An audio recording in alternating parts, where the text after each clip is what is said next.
this episode, we're going to be pretty much talking about career path, finances, credit, investing, stuff like that. But kind of like, since it's me and you, like talking about what made us decide to go where we're at now and where we want to go in the future and how we've been approaching our careers so far. Because even though I have a job and I'm an employee, I do consider what I have as a career. So we'll talk about all that stuff.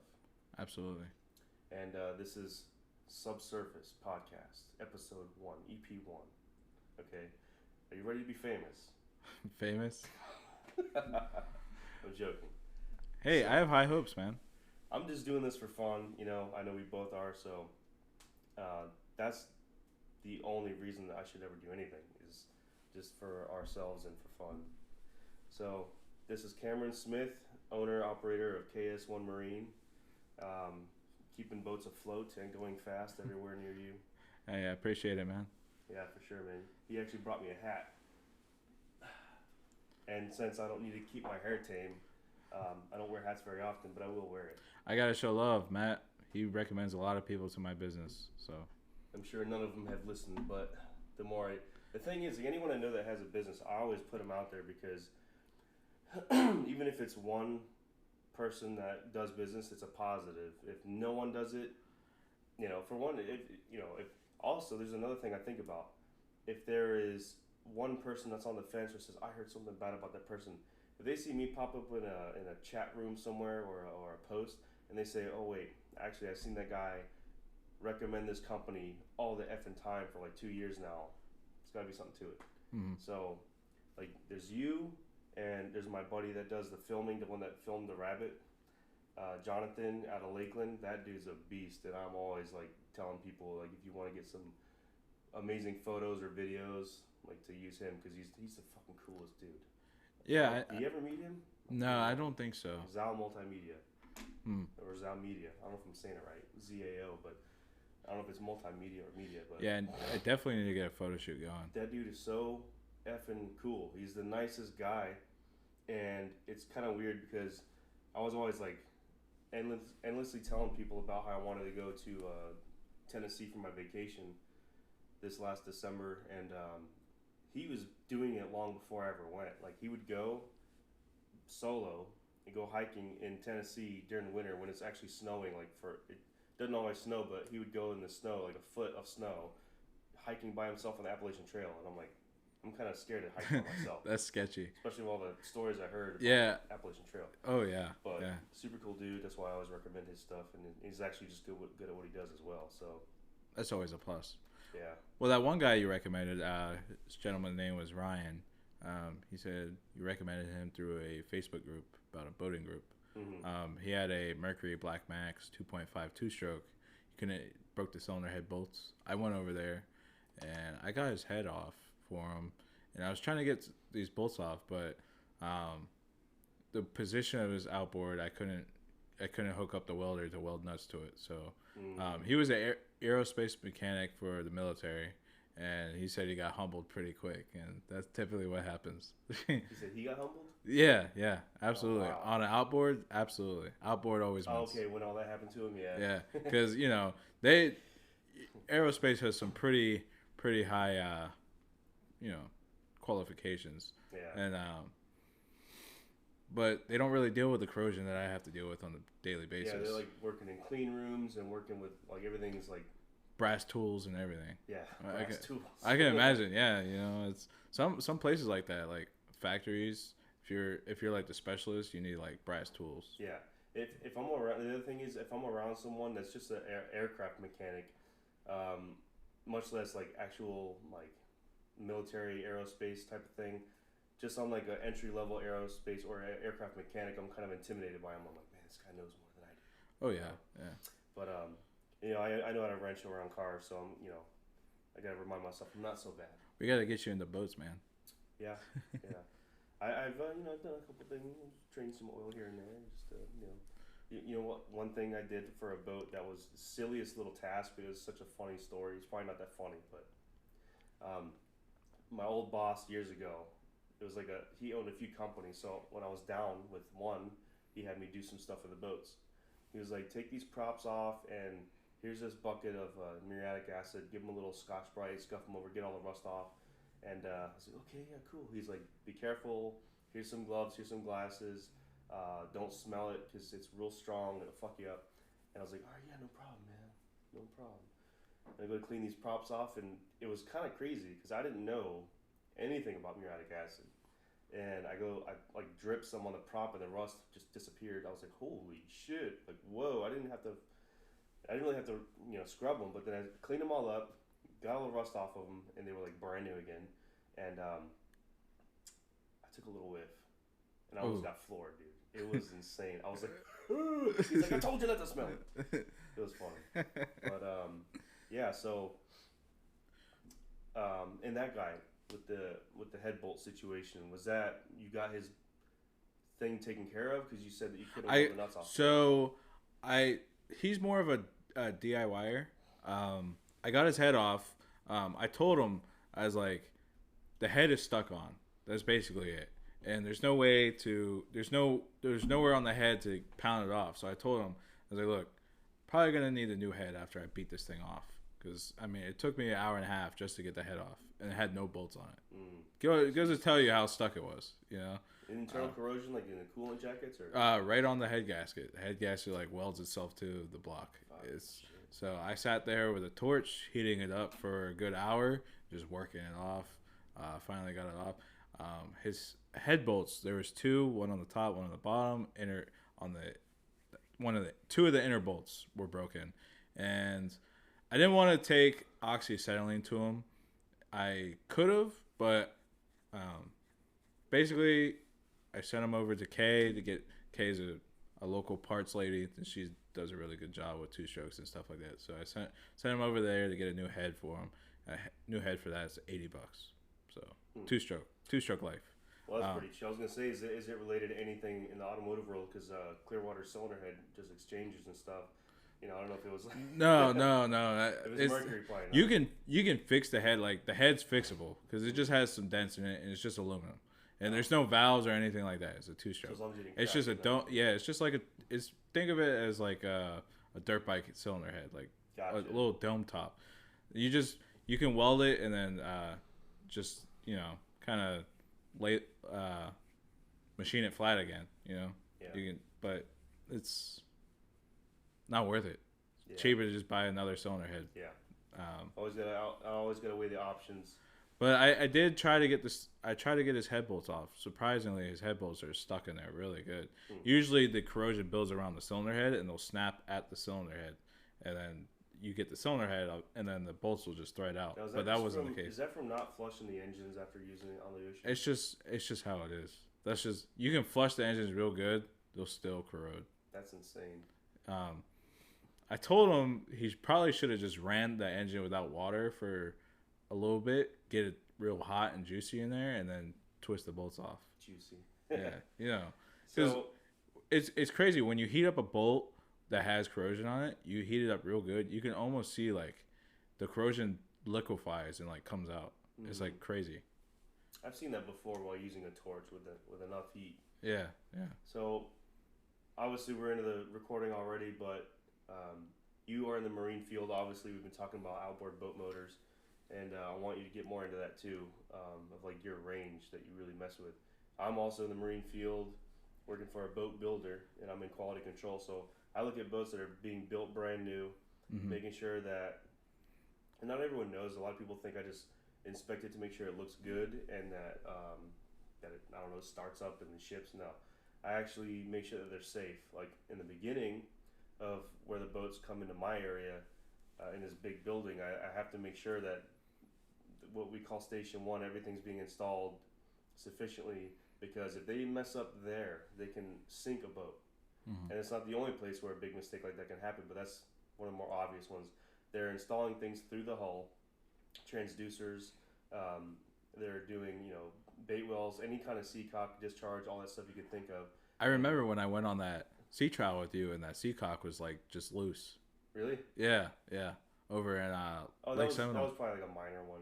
Yeah. The worst one that I had, I was actually by myself, but I caught it before, because we have our our checklist, so to speak. Mostly it's in my head, but we do have checklists, and for a reason, because if I bring a boat to the ocean and test it, I put it in the water just enough to get on the boat and look for leaks before it's actually on the water by itself. It's still on the trailer because some leaks might be minor or hard to see. But if I don't catch it and I just dunk that thing in the water and go out to sea and then that problem rears its ugly face, that could be like life-threatening.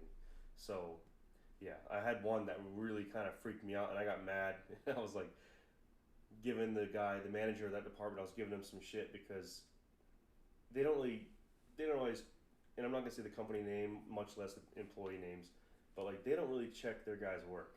Mm-hmm. So that's why I have to check all this stuff to make sure that my life is in jeopardy, but also we're selling this boat to someone that has a family on it, in a lot of cases. So I was giving him some shit because I'm like, it's such a simple thing, and it was a discharge that big of a hole in the side of the boat that they didn't hook a hose up to. So as soon as I put the boat, dumped it back into the water, Mm-hmm. and I got in the back of the boat, when I got below the water line and I hopped on the boat and I opened the hatch, it was already full of water. Mm-hmm. And I was like, where the fuck is this coming from? I pulled it out, let the water drain out, and I'm looking around. And yeah, just a big, I think it was, which one was it for? It was either a bilge pump discharge hose or something like that, and it just wasn't connected to the barb. And I'm like, and unfortunately on that boat, you couldn't even get to it. I couldn't put it on and clamp it down myself. I bring tools with me in case something happens, but it's not something I could have fixed. I had to bring it back and cancel the sea trial. So. Oh wow. Yeah. Yeah, so we're both in the marine field. He's an owner, self-employed, and fixing. I'll let you get into all that, but yeah, I'm just an employee. They just kind of Yeah, I was an employee for a long time, man. Yeah. Yeah, actually, I wanted to touch on that too, because like when I first met you, I don't remember what you were doing, but like when I first met you, you were like I think freshly out of high school, and you were. I met you in high school, dude. You were still in high school. I was still in high school when I met you, and I delivered pizzas for West Shore Pizza. West Shore Pizza. That's Yeah. right. Yeah, those were the days, man. Simpler days. I used to deliver pizza in that race car, and I used to just haul ass on 19 up and down delivering pizza. That car broke every freaking weekend. I swear to God. We met at LBC in Palm Harbor. Mm-hmm. You had your black Jetta, I had my gray Jetta, Mm-hmm. and we're car guys, and we were like, oh, you got the same engine I do? What have you been up to with it? What I've been up to with it? And we started exchanging information and talking about car parts, websites, and we were like and all that. We were like the only people with the SRI kits on them around the time, and in the whole freaking area, we were the only ones that did that. Yeah, and then it just like all of a sudden it got wild. It was like, now everybody's talking about swapping, old-fashioned Mustangs and stuff like that with them. I was actually thinking about that a little bit ago. How crazy it is that, like 4 or 5 years ago, roughly, we were just kind of like bolting on parts to these 5 cylinders, and yeah, just that's just what we were doing. But not much was going on beyond that out in the world anyway, except for people turbocharging them in that same car. But now people are taking the engine out. They're treating it like the German 2JZ. They're putting it in everything. They're putting it everything. Yeah, they're putting it in 240s. I saw one in a Supra, but I think that was actually the old AAN. But they're putting it in a classic 60s Mustang, Miatas. I seen someone put a Daza in a Mark IV Supra, and that thing was ripping. Oh yeah. And they were drifting that thing. Yeah, it was badass. I think it was red. Yeah, and also the Yellow Lotus in Europe. Oh yeah, I follow that guy. Yeah, that thing's badass too. Shout out to that guy. I don't know his panhandle. I never remember people's handles, but there's a guy that has a Mustang. And I want to say he was moving to Florida with it. Ooh. I think he's moving to the East Coast, but still, I told him, I said, hey man, I'm in Tampa. He knew, but I was like, whenever you're about finished with that thing, I gotta drive it, make sure it's good. Dude, I enjoy driving Aldi's car than my current car. The Aldi's car gets so many looks. It's crazy. Yeah. It's like a whole different feeling. It's like a full-blown race car. And I think his car was nice before, but I think like having all my parts on it like really puts it over the edge. I sold all my parts over to Aldi, so that was pretty cool. Yeah, I want to talk about his car too, and more about ours. In fact, I want to save the car stuff towards the end, so it's kind of more like a. So you can clip it for another time. Well, no, just because. So it's like a bonus section, end of the podcast, hang out around a campfire type of talk. Yeah, we need to get back on the career path. Yeah, you're starting to act like me, dude. Oh, hey. Going down. I'll go down any kind of. Here's the topic. I'm spidering. Yeah, that's just how it is. But I wrote down. Actually, I'm gonna get to the things I wrote down in a little bit because with your business, what your company, like when you first started it, what was like your, so to speak, target demographic when you were up and running when you first started? Like, what were you aiming to service? Well, always when it comes to boats, everybody always thinks like service the rich. That's kind of it, you know. Like especially when you're at Intrepid, you know, you work on boats that nobody at the company can basically afford. Yeah. You know, and that's nothing's wrong with that. It's always good to know, but like in terms of simplicity, like if you hop on a simple skiff, dude, you have not even a quarter of the electronics you have on an Intrepid. You know, like electronics is what makes me nervous. Yeah, you know, so it gets really basic, but it gets really complicated.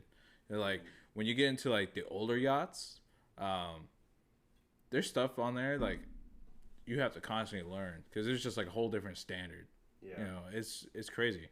That's something to think about too, because like with anything, cars, boats, buildings, things change over time. Code changes over time, and like law with Coast Guard, NMMA, all these things, they change over time too, and they change very often. And I wouldn't think that you necessarily have to keep up with all of it, because like if you take an old boat and you're going to repair something, you might just update it to how we do things nowadays. Yeah. And the other thing you got to think about is, and I'm learning some of this, is I've only technically worked for one boat company ever. With my old boss, that was like a side thing. Like I didn't work for that side of his company, so I don't count it. But basically, we do things a certain way because we know it's correct and it's the best way that we know of.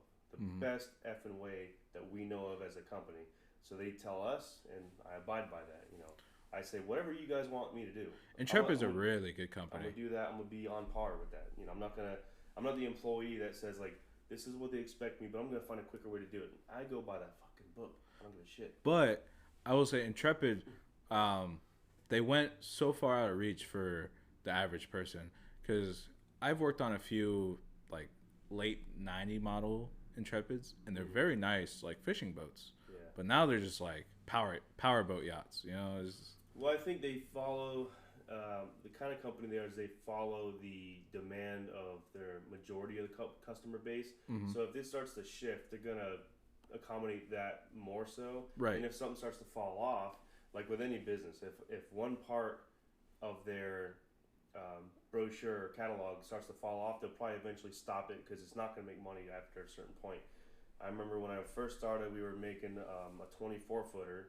Well, we used to have a flats boat, and we used to have one sitting outside forever, and I don't know what happened to it, but we had one that was like just a hull. It was kind of all built, but nothing else was on it, no electronics. And I was like, oh, I didn't know we made little flats boats. Like, that thing must have been terrifying on the water. And they're like, yeah, it was. I'm like, glad I don't have to freaking sea trial that thing. And, you know, it was just one of those things where it was, for a flats boat, it was pretty expensive. Was it like a technical skiff? Well, it was... it was like a tiny little skiff, maybe like, a little V-hull. And you know the ones with like the seat in the front on the bow? And just very shallow boat like this. It was this tall. And you just go on like a shallow end of the lake to go fishing, like maybe 10 to 14 feet long. I don't remember how the length was, but we just call it the flats boat. I don't remember the dimensions, but just a little tiny fishing boat, you know. And then the next one up from that was a 24 Nomad, and it was pretty popular, but the 24 was like not as many people were buying it, so we stopped making it. And then we noticed that we sell a whole crap load of like 37 Nomads, and the only time I think the majority of the time we make a 30 footer or 32 is for like a municipality, like police boats, Florida wildlife, stuff like that. Now, question for you: if I walked into Intrepid as a customer, can I get like something custom? Like, Sorta. They actually say they're semi-custom boats. So, I like. Have you ever heard of Gosbuilt? No. Up in Tarpon Springs. I don't think so. They're probably like. Honestly, they're probably one of the best boats ever made. Every single one is fully custom. and everything is like Yeah, I mean, like spectacular. I know the way they do it is they have a model. Mm-hmm. They have everything constructed as far as like the console layout, Mm-hmm. all the dimensions of the hull and cap and all that hardtop, all that stuff. And you have a lot of options for hardtop too. Like they have a lot of options, and there's a lot of custom things you can do because we can make anything. Mm-hmm. That's the impressive thing about Intrepid. When I first started, and I was looking at like old videos, like commercials, so to speak, that the president used to do, and they would have out on the internet. And I was looking at like when they say that they're custom, they can do this. I was watching some of the videos of them explaining it, and of course, what I've seen over the past few years is like if someone wants something that's beyond an option, we can make it happen 9 times out of 10, unless it just doesn't fit, Mm-hmm. or if we know that if we do this for this person, it's going to be horrible and not work right, and they're not at the end of the day they're not going to be happy with it. We'll convince the customer to come in, check it out, and convince them otherwise. But anyway, like for example, like if they say, okay, I want this helm base, there's like 2 or 3 different options.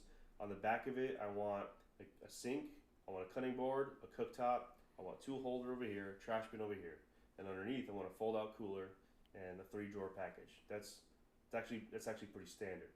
Well, you can flip them around, different sides. You can do 2 trash bins. You can eliminate the cooler and have nothing there, so you can just put storage there, or you can put Plano boxes. But you can also switch it up because we make all kinds of starboard and fiberglass stuff by hand.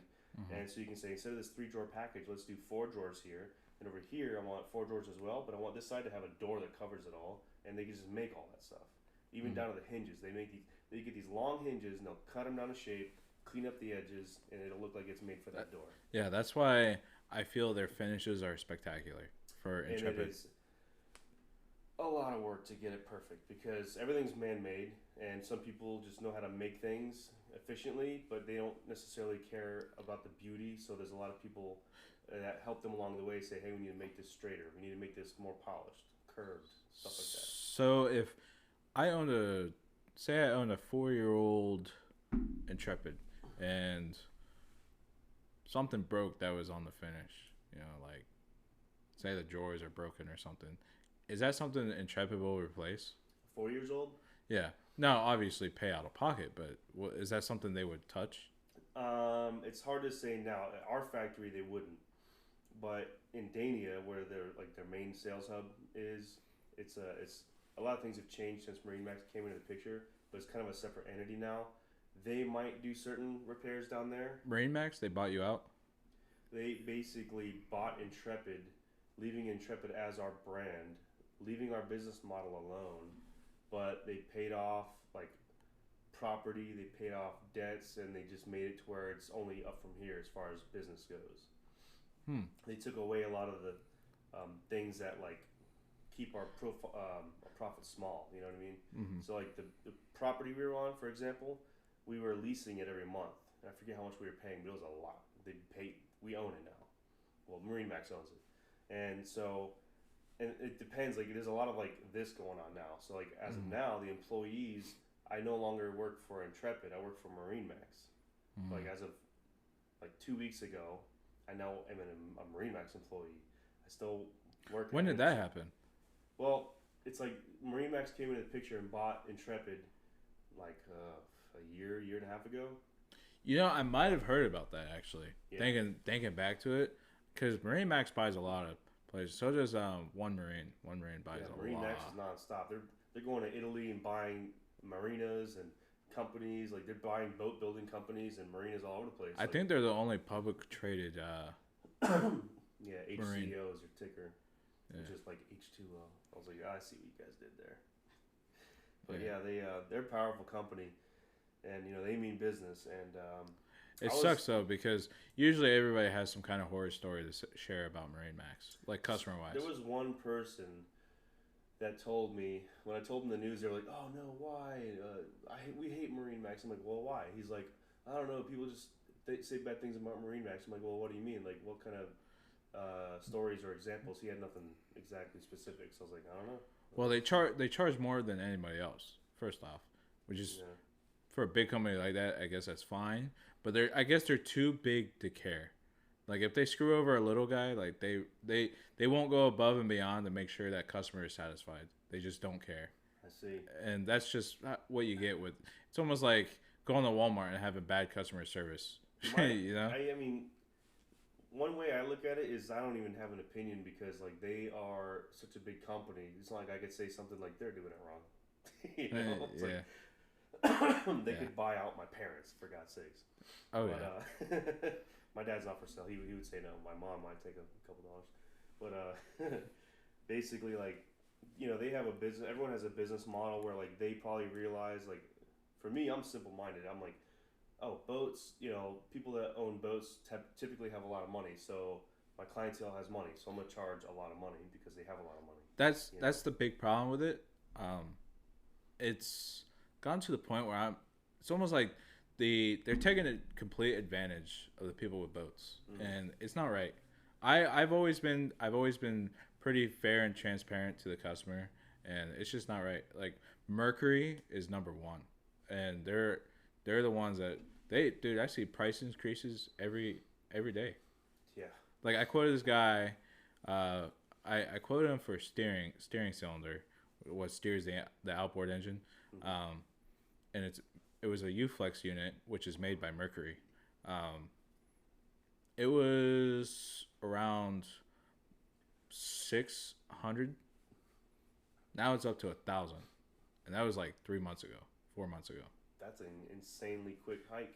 And not to mention, they're all sold out, back ordered. Wow.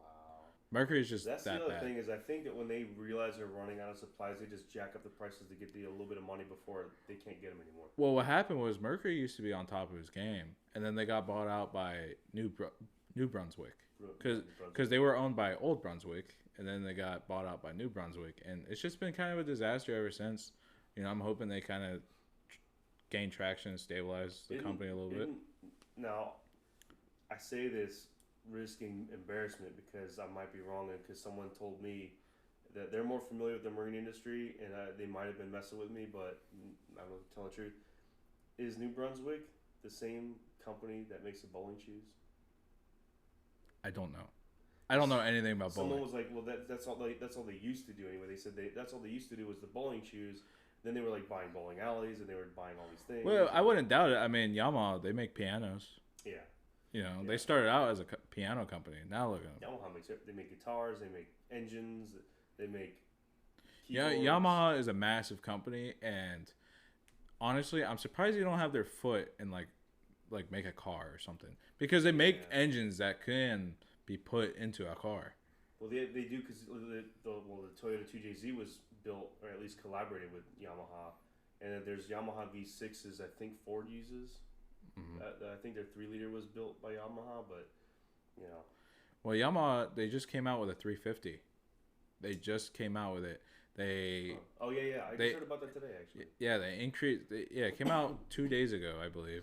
They increased displacement from a 4.2 to a 4.3. They say it's a different block, but I think they really just because the 4.2 uses liners, you know.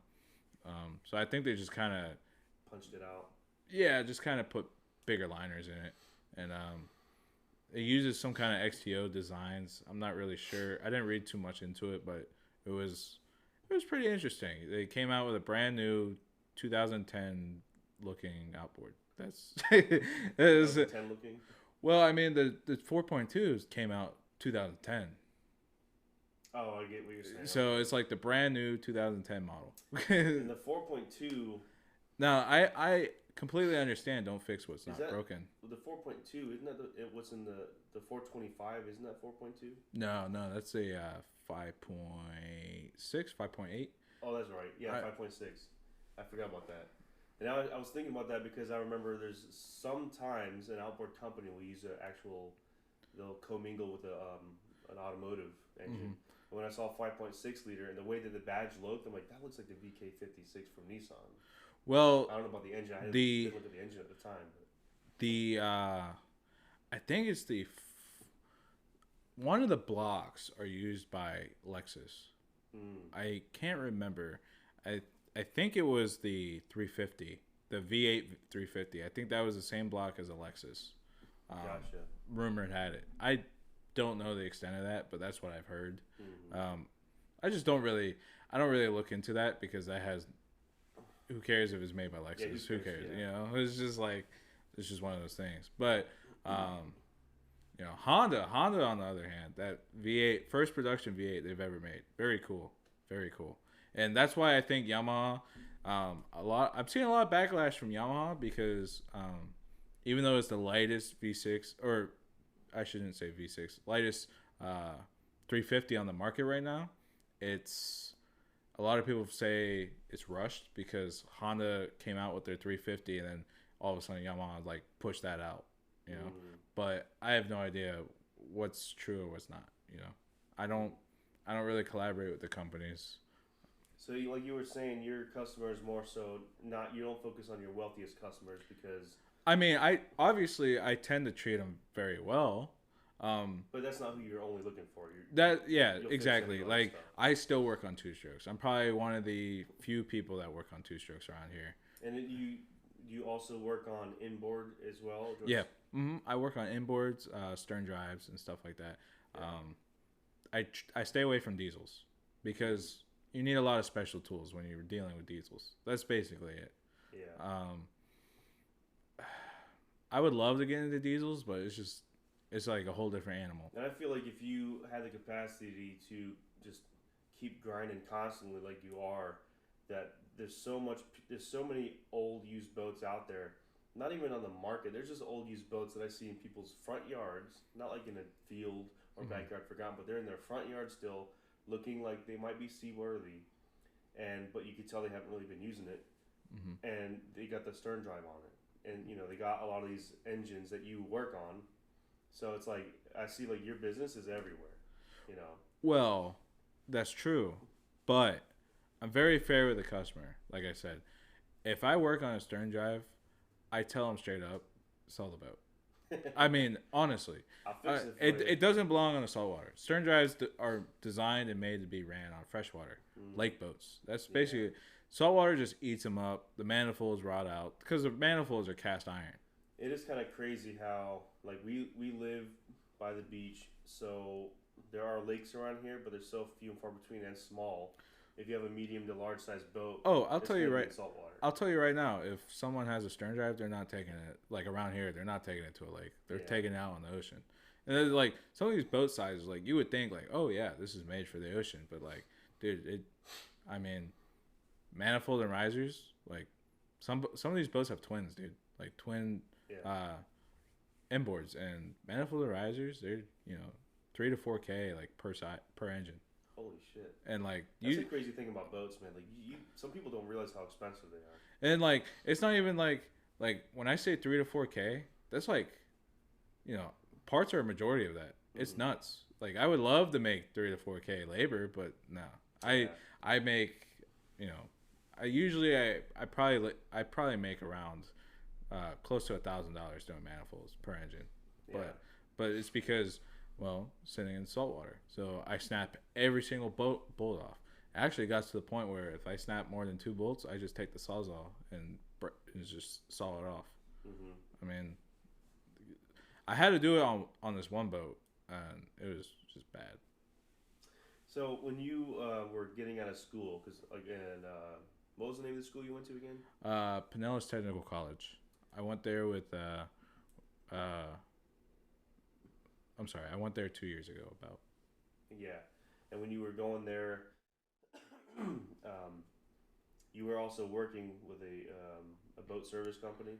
Yeah. I worked at Northeast Marine for a little over a year, and same with Marine Parts Galore. That's where I learned the ins and outs of all the brands. I worked with this parts lady. She deals with, like, dealerships are nice, but you only get the feel of one engine, that specific brand. Yeah. So I know Hondas and Tohatsus like the back of my hand, but working with the parts lady, she worked on, I worked on a freaking anything you can name it. I worked on this V4 Suzuki, cute little thing, had like the cutest little push rods on it. It was like different. Cutest push rods. Yeah, dude, they were like this freaking big. They were like so cute, the little push rods. It was the coolest thing ever, and it was just like, you won't get that anywhere. I remember when I was in high school, I think, like early high school, one of my best friends was like this kid that he lived at home, but like obviously we were in high school, but he lived at home for many years after high school. But regardless, he was always into like little go-karts and go-peds and mopeds, all that stuff. Mm-hmm. So he had like I think it's a go-ped where you stood on it like a scooter, and it had a little motor on it. And we were both car guys as well, so we were into modifying stuff. And we didn't really have the money to do a bunch of stuff to our car, but he would sink a bunch of money from his job at Publix into these little go-peds and stuff. He got like a big bore kit, oversized piston, lightweight connecting rod, large spindle, lightweight wheels, lightweight deck, all this other stuff. You know what he didn't buy? Brakes. Didn't give a fuck about brakes. But that little go-ped, I don't know what they did stock as far as speed goes, but that thing, it was funny too because it has like a power band. It's a one-gear thing with a throttle. It was mostly on-off, and it would go through the RPM range kind of feeling like a dog. It was carbureted. And when you would finally hit a certain RPM, it would just open up like VTEC, and it would just like kind of, you had to hold on a little bit because you'd be pulling back on the handlebar. And that thing would do like 50 miles an hour, and it's kind of scary with no brakes riding on the sidewalk. But that was funny. That just reminded me of that because the little engine, like the little tiny connecting rods are like this. Mm-hmm. It's funny. Well, that it's popular too. If you ever heard of the Predator 212 from Harbor Freight. No. It's like a little engine they sell. Dude, you can fully build that. They make racing cams and everything for it, and people put those on like quads and stuff, and they race with them. Wow, so it's like a 100cc engine. It's a 212 cc, and what you can do is you put all these parts in. I think you can get it to like 15 horsepower, and the engine's yay big, so it's really not that bad, but. Who the hell is gonna sink money into a Predator 212? Some people really amaze me by what they sink money into, including me. That's for sure. That's actually funny you say that because we could talk for 5 hours on all these things that I keep wanting to branch off in. But I will say real quick, I saw a video yesterday on Facebook Reels or whatever, and I've known about this for a long time. But these guys, grown men, 40s and 50s and 60s, were at some kind of airfield. And I don't know how they get. They might have to, considering FAA regulations with like drones and stuff. But these guys had fighter jet replicas, and they were like, I don't know what scale exactly, but this fighter jet would be like 4 feet long, like a real fucking deal. Mm-hmm. Like you get hit by this, you're dead. And it was a legit fighter jet, like an F-22 Raptor, fucking MiG, F-35, crazy shit. And these jets that are remote controlled, fly low, take off, jet powered. Made of aircraft materials, just wild, and it's like that is not cheap, dude. Yeah, there's no way. Yeah, that's probably the cost of my car outside. Yeah. And it's crazy, and I've seen ones where they have like commercial jets that are like 30 foot wide. I'm like, holy fuck, it's crazy. It's crazy that China, you can probably buy all the aircraft materials from China. It's nuts for a real jet, probably. Well, yeah. On the black market. Yeah. Well, you can buy it. You can actually buy Russian fighter jets, like retired ones, and fly them around. Like, well, I know you can actually buy them. You can buy them in the U.S. too, but I don't know the regulations on the power plants. I don't know anything about that, but I do know you can just like auction one and buy it. It's like I think they're 300,000. Fun fact: if you go on Facebook Marketplace for Tampa Bay right now. You, sir, can buy not one, but two, I forget the model, turnkey helicopters for like, I think it was like $700,000? Yeah. Or maybe it was a few million. But they were old. They were like, early 2000s models, but there's two of them. That's not that old. The regulations that you have, like, by law, no matter if you're flying them or not, they have to be serviced every year. It's because they have an actual license. Yeah. There's like. You think boats are expensive? Well, yeah, that's just how it is. So I want to get in my notes real quick because I did see one thing where I guess we can go back and forth on each of these, and one of the things was like what was your end game, like when you were thinking about getting into the Marine field while you're going to school. Now that you're in it, what's like your end game as far as like do you want to continue doing this? Do you think until you can't work anymore? Or do you want to use this as a stepping stone to get into something else? Like, what's like your long game view? Well, as you know, I was at USF for a while. I was doing mechanical engineering, and COVID kind of came about, and that's what happened. So I ended up stepping off of. I just dropped all my classes and quit. They took the tutors away. It was ridiculous. I mean, I pretty much just gave up. And I have a lot of engine knowledge and stuff from like cars and race cars and stuff like that. So I was like, okay, this is like not something I really want to do, but I can do, like car wise. Yeah. I absolutely did not want to wake up every day and work on somebody's car. So I had a lot of friends. I feel you there. I had a lot of friends in the marine industry already. So it was just like a calling to me. I'm like, boats, two strokes, like a dirt bike engine, but saltwater. And I grew up north, so I kind of understood what salt did, Yeah. So I had a really good understanding of how it went down. I dropped out of school because I didn't really need the schooling. The outboards was a pretty big thing, but the stern drives are, just old GM stuff. That's all basically it. Some Ford stuff, but yeah, mostly GM stuff. So you got into it because COVID kind of ruined the plans with the USF. Yeah, I would say. But I honestly, it's not that I regret dropping out or anything. I just regret ever going to college, to be honest. I wish if I were to do something different, and this is to the younger folks too, I would just get a GED, drop out of high school, find a freaking trade, and learn that in and out, and get started early. It's definitely a blue collar era. Like white collar is okay, but you're only going to do well if you're in engineering or the medical field. Because everything else is you'll get laid off. I was thinking that too, because like white collar is extremely lucrative still if you're like in something advanced IT field. AI, God forbid, man. I want to have an episode on AI. I don't know enough about AI to have an episode on it, but man, I got opinions. I'm gonna be honest. Software engineers are like making doctor money. Oh yeah. So if you're good at computers, man, go to that's what you got to do. But from a self-employed perspective too, if you're a software engineer and you have the ability to make all kinds of things, from your home or be a freelance. Well, even that. Fun fact, you don't even. The sky's the limit. Yeah, you don't even need a degree in it. If you're good at it and you don't have a degree, you can get paid. But I see it's going to happen because it used to happen to mechanical engineers. You could go be a mechanical engineer back then without a degree. Like you can just, if you're good at it, you could do it. Yeah. But what happens is they used to pay these people so much amount of money that they just started laying them off and hiring up college new because technology took over. Like you basically just plug in numbers on a software base and it does the math for you.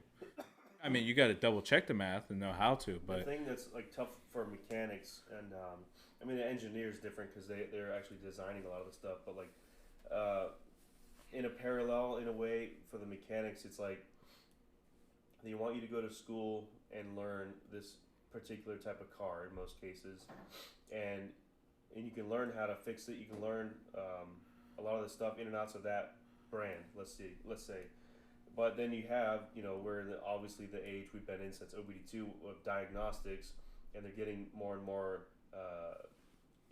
in depth.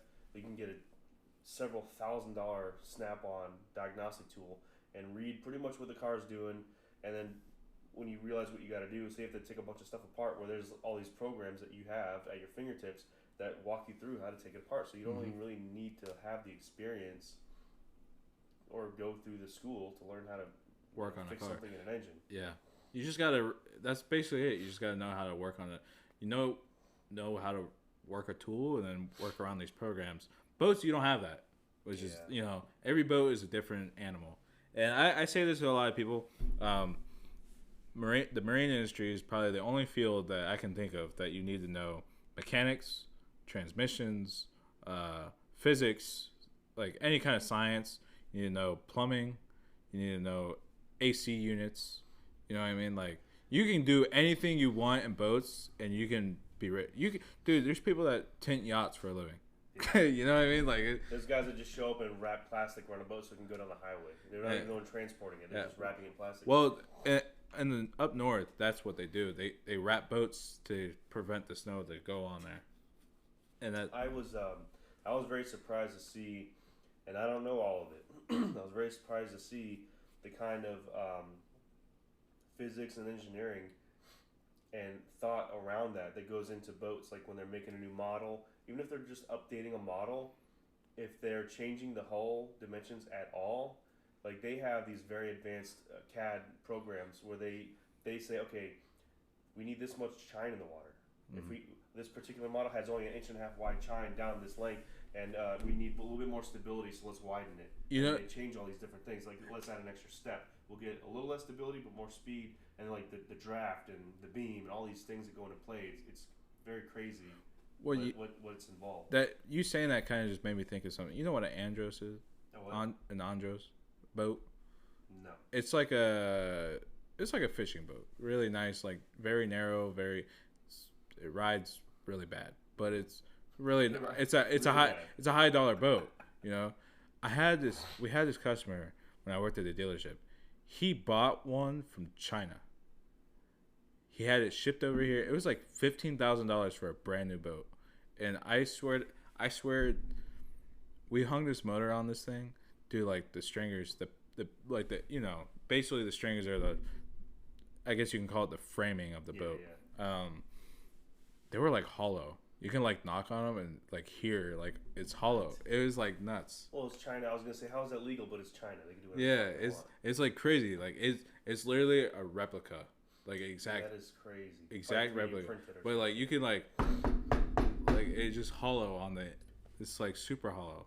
Wow. I couldn't believe and Andros is kind of like made to like go somewhat off, you know, kind of far out a little bit, you know, but it's, Well, any boat that you're going offshore with, even a deep lake, it doesn't really matter. Anything that puts a swimmer at harm, beyond that, you want a boat to be... Well, yeah. He put a tower on this. He put autopilot on it and everything. It's nuts. Like, and he probably got...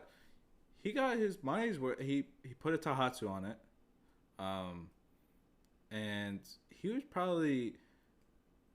He got $100,000 boat for probably like 30. Yeah, but I also think, like, how long is it going to last? And if he ever is in a situation where his life is at stake, then all that value goes down to zero. They had some, like, weird Chinese, like, battery switch on it. I've never seen it. It was the weirdest thing I've ever seen. The thing about China is weird because, like, I don't know anything about their boat. I didn't know they made boats. I'm sure they were doing that, but I had no idea. But the car industry, China's weird. For one, I saw a quick video the other day that said China is now the largest auto manufacturer in the world. Not that they're putting them out everywhere, but they're making more cars than anyone else, supposedly. And I'm like, I guess. I don't know. But here's the thing about China that's weird and that I do not like. Like anything else, they make replicas. I remember getting burned by getting a knockoff iPod Nano back in the day. And I actually thought I got the legit thing because it had an Apple logo, but it was actually cheaper to get what you pay for. But anyway, they knock off everything. Well, if you go to China... You'll see like a BMW X5 driving around, a Hyundai Elantra, a Chevy Corvette. You see these cars driving around, they look legit. They look 99% like the real thing.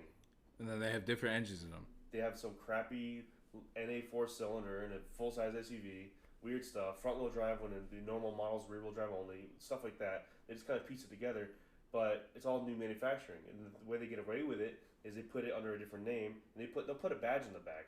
That's not anything like the actual manufacturer, like BMW X5. No, it'll be like a series of numbers and letters, like a code, like 456 HZ1 plus, and it's like, okay, what? That's how they got the legal loophole, because they were tried with that. They were sued by a bunch of manufacturers, and they said it's not the same. We have this different name and all this, so they just were able to get away with it. It's nuts, yeah. Well, technology now, like you don't even need to like.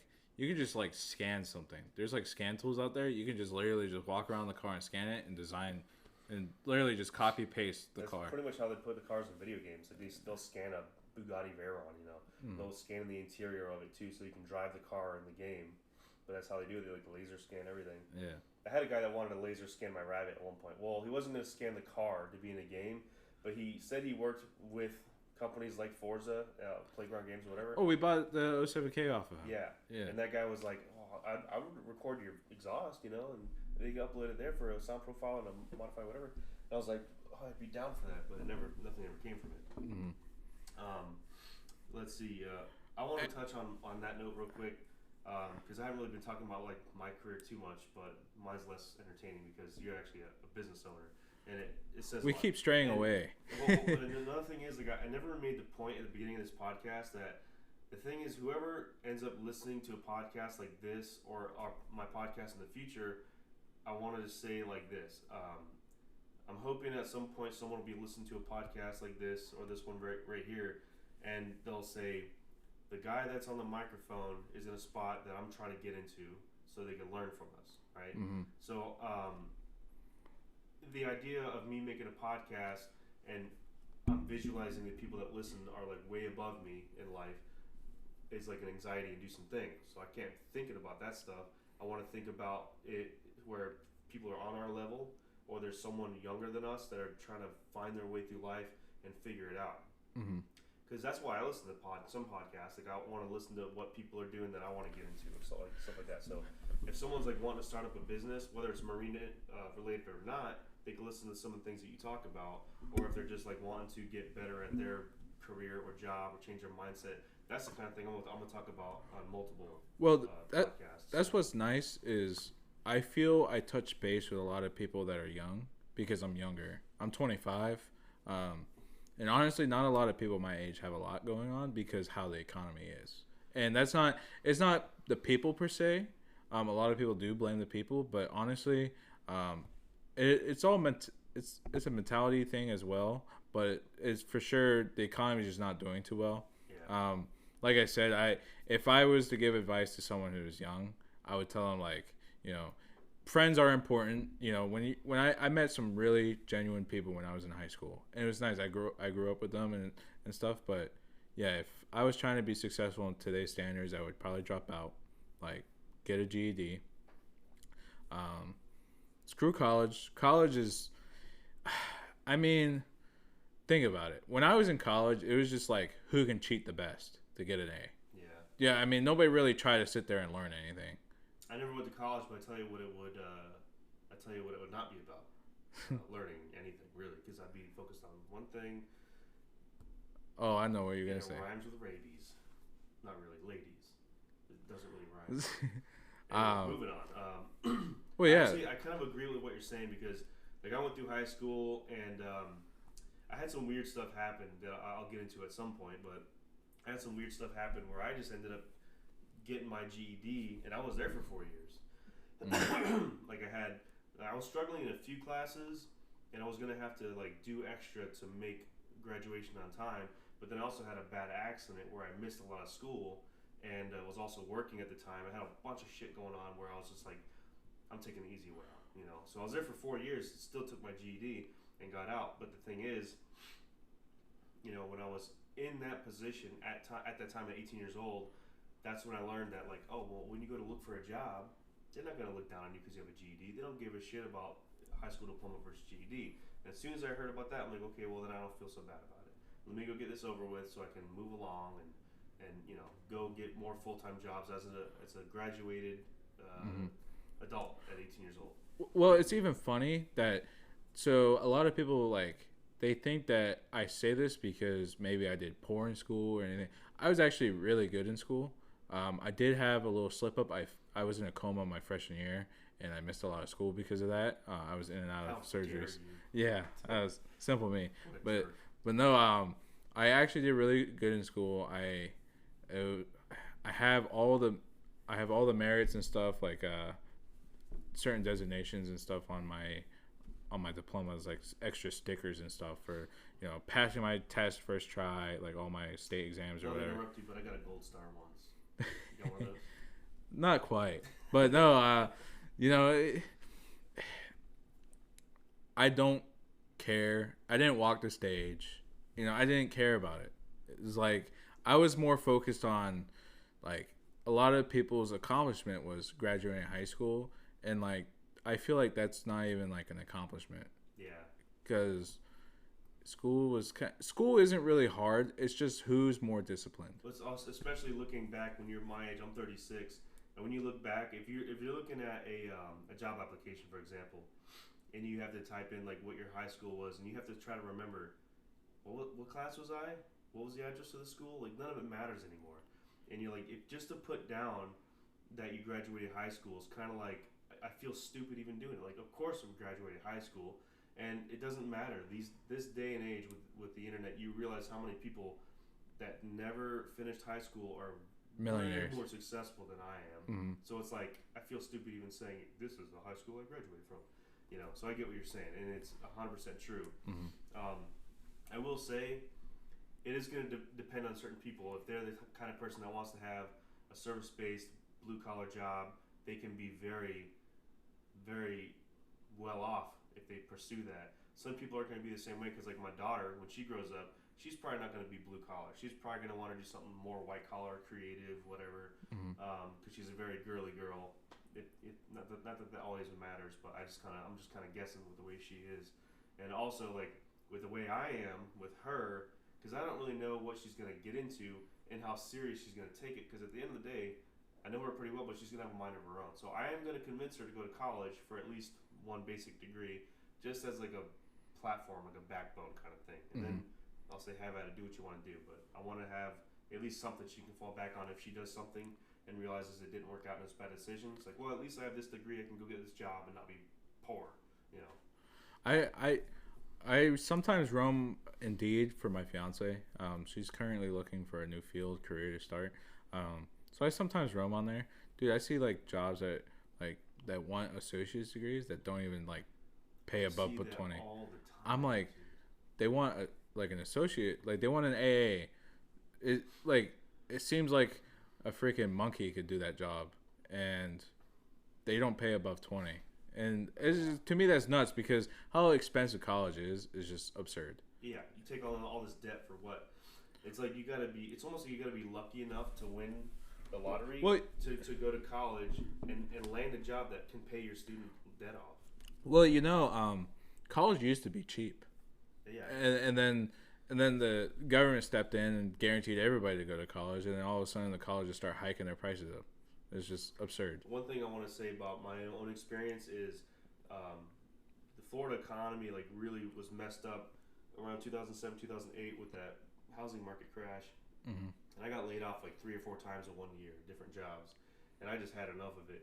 I remember my dad always used to joke around about me moving to Texas and living with him just to kind of get away from Florida, get away from my mom and stuff like that. Mm-hmm. And when all that stuff happened, I was finally like, you know what? I had enough. I called him up and I said, hey, are you serious about having me live with you at some point? He's like, yeah, come on. And I was like 21 at the time. Like I wasn't even a little kid anymore. And I was like, you know, in Texas is different. My dad lived in Texas, which is where I'm from. And it's just like they're almost like economy proof or economic downturn proof in certain regards. So, and they're more established there. Him and his wife are more established there anyway than I was or my mom is here.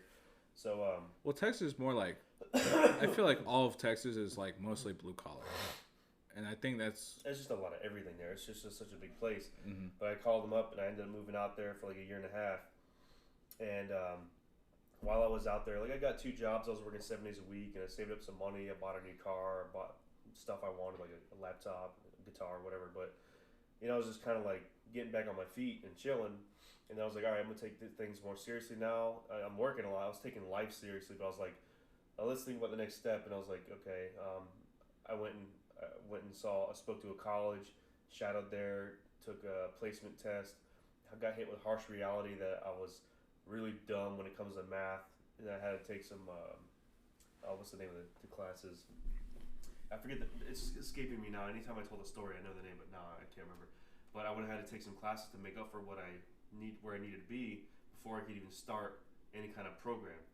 And I was like, okay, well, what I wanted to do was I wanted to get an associate's degree in allied science to get in the door with diagnostic cardiovascular, like radiology. Right, because I knew a few people, you know, my friend Jerry, and there was also this girl at the time, really, really pretty girl from Croatia, and they were young and had heart issues. right? And I was like, well, this is like a heartbreaking thing that he had minor cardiac arrest and she had medications, and like I would like to help young people find heart problems.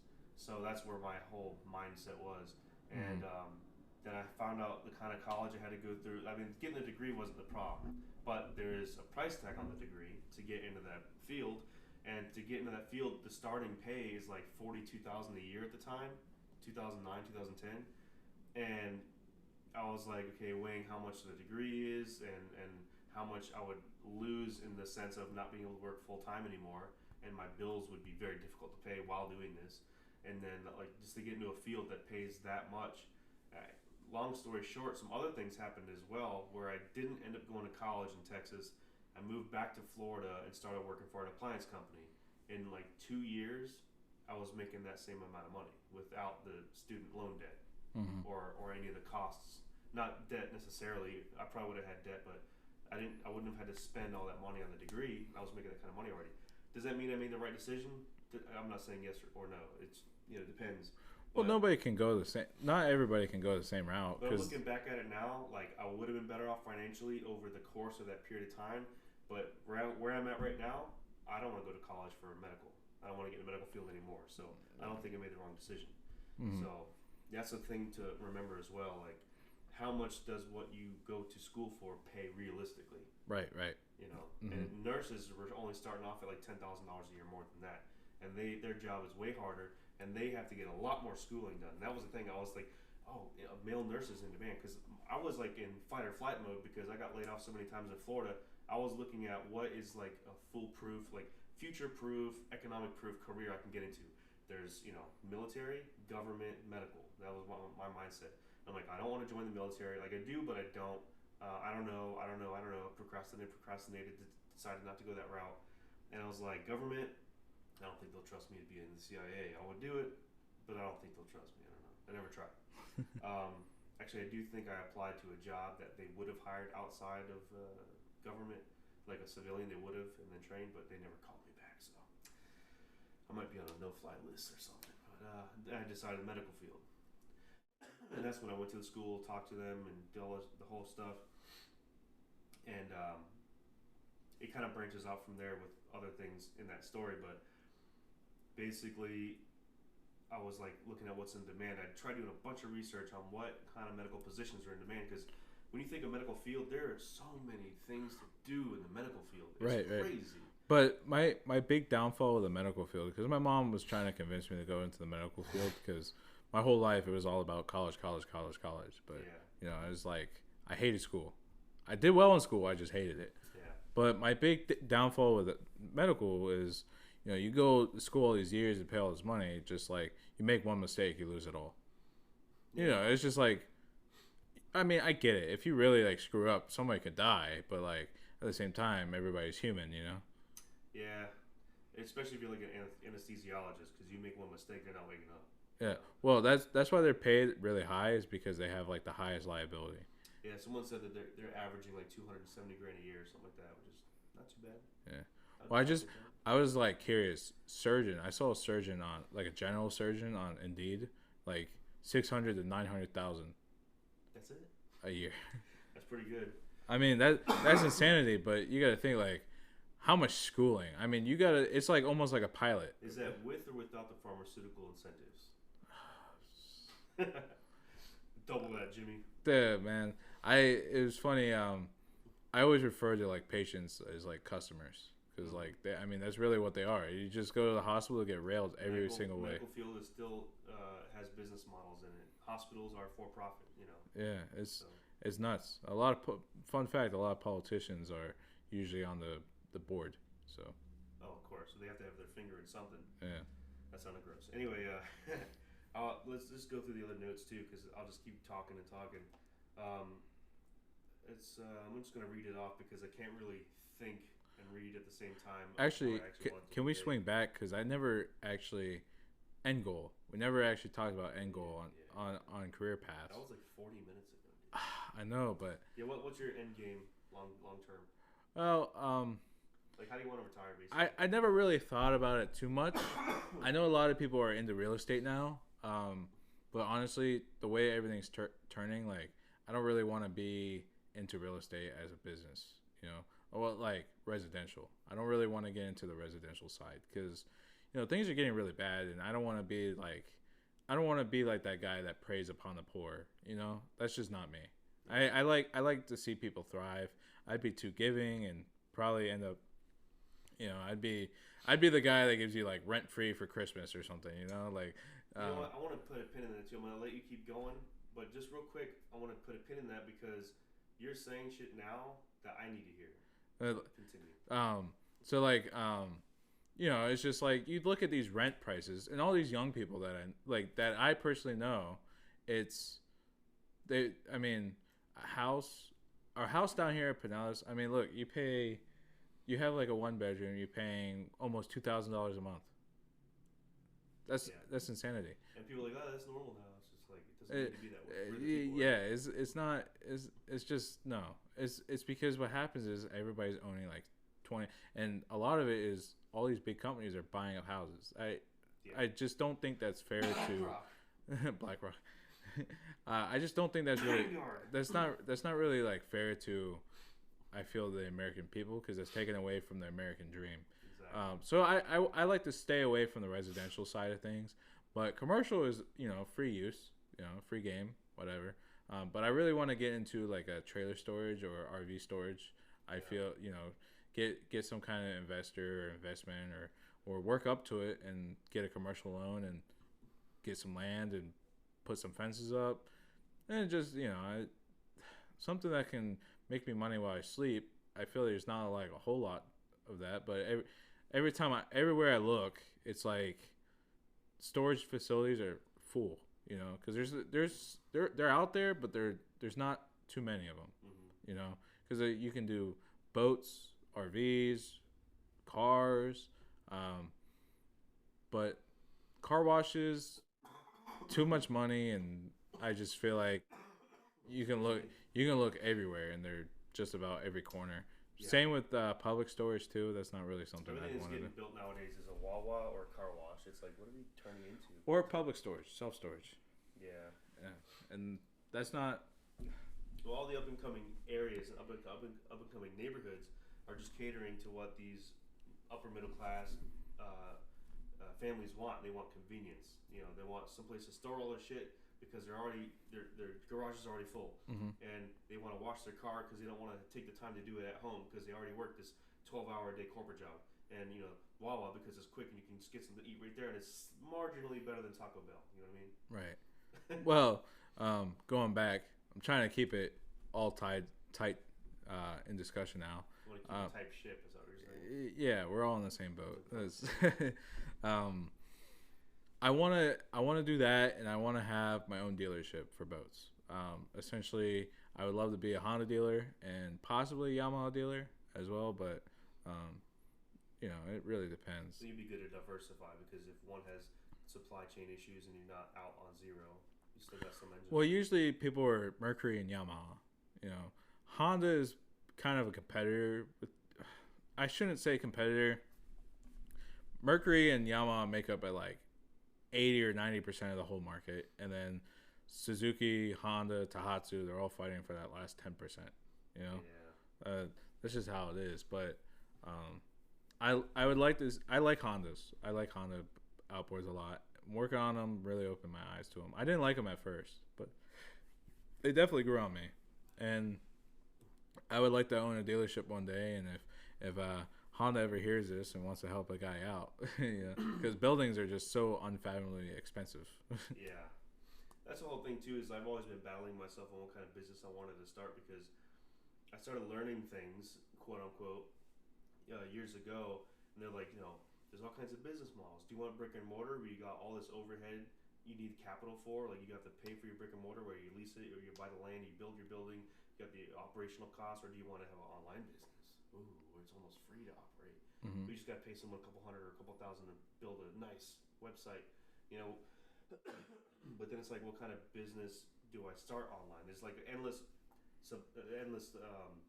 selection of businesses you can run online, but what can I do? What can I learn? What could be successful? It's like I was always like turning my own ideas down because I didn't know. Well, it used to be what it used to be is you can just do whatever you want, and if it catered to people, then you can pay your bills. Yeah. But now your bills are so expensive, it's like you have to make really high threshold to even live. Yeah. I mean, you go to the grocery store, you're probably spending like $200-$300 for 1 or 2 weeks. And I'll say this, like for one, living where here's a simple way to put it: living where the jobs are is so expensive to live there physically that a lot of people are just commuting. They're driving an hour, hour and a half to work, but then most people, are not buying a hybrid gas sipper or a cheap EV. They're buying their SUV for their family, or a truck, or a sports car, or whatever they want, because it's the American dream. We got freedoms, or whatever keeps them sane. At the end of the day, they're not super easy on gas, so they might be living in a place where the rent is like $300-$400 cheaper per month, but your gas is more than that. So you're actually losing money, so to speak. Or same thing goes for the cost of the house. Your house over there in the rural area might be $200,000, and I still support that because you usually get a lot more of what you pay for. And then the house over here is like $400,000, so you're spending a lot more. But well, honestly, I would like to buy in the Pasco area, just because, dude, it's so expensive down here for what you get. I mean, and not even that. It's like the prices are a big difference, but the taxes really hit down here too. You and me need to have an episode together about housing and stuff like that too, because I've been doing so much research lately. There's like different things you can do, like NACA home loan program, USDA something I've been thinking about a lot too. But we need to have a separate episode for that. And go back to that swing. You said drop a pin or whatever that touched the topic on residential. Yeah, when you were talking about residential real estate, so I'll touch on the first note and then go to that because it's going to segue. For me, my end game goal was to get into real estate somehow, shape, or form. And my plan, since I feel like I'm a late bloomer, I'm 36 years old, and only recently have success with a company. It's been a rough road up until now. From my first job until this company, it's been a whole lot of crap, really. And like last year, I made more than I ever have. Unfortunately, now we live so expensively, it kind of just feels like a normal amount of money. But I still realize it's like the most successful place I've been.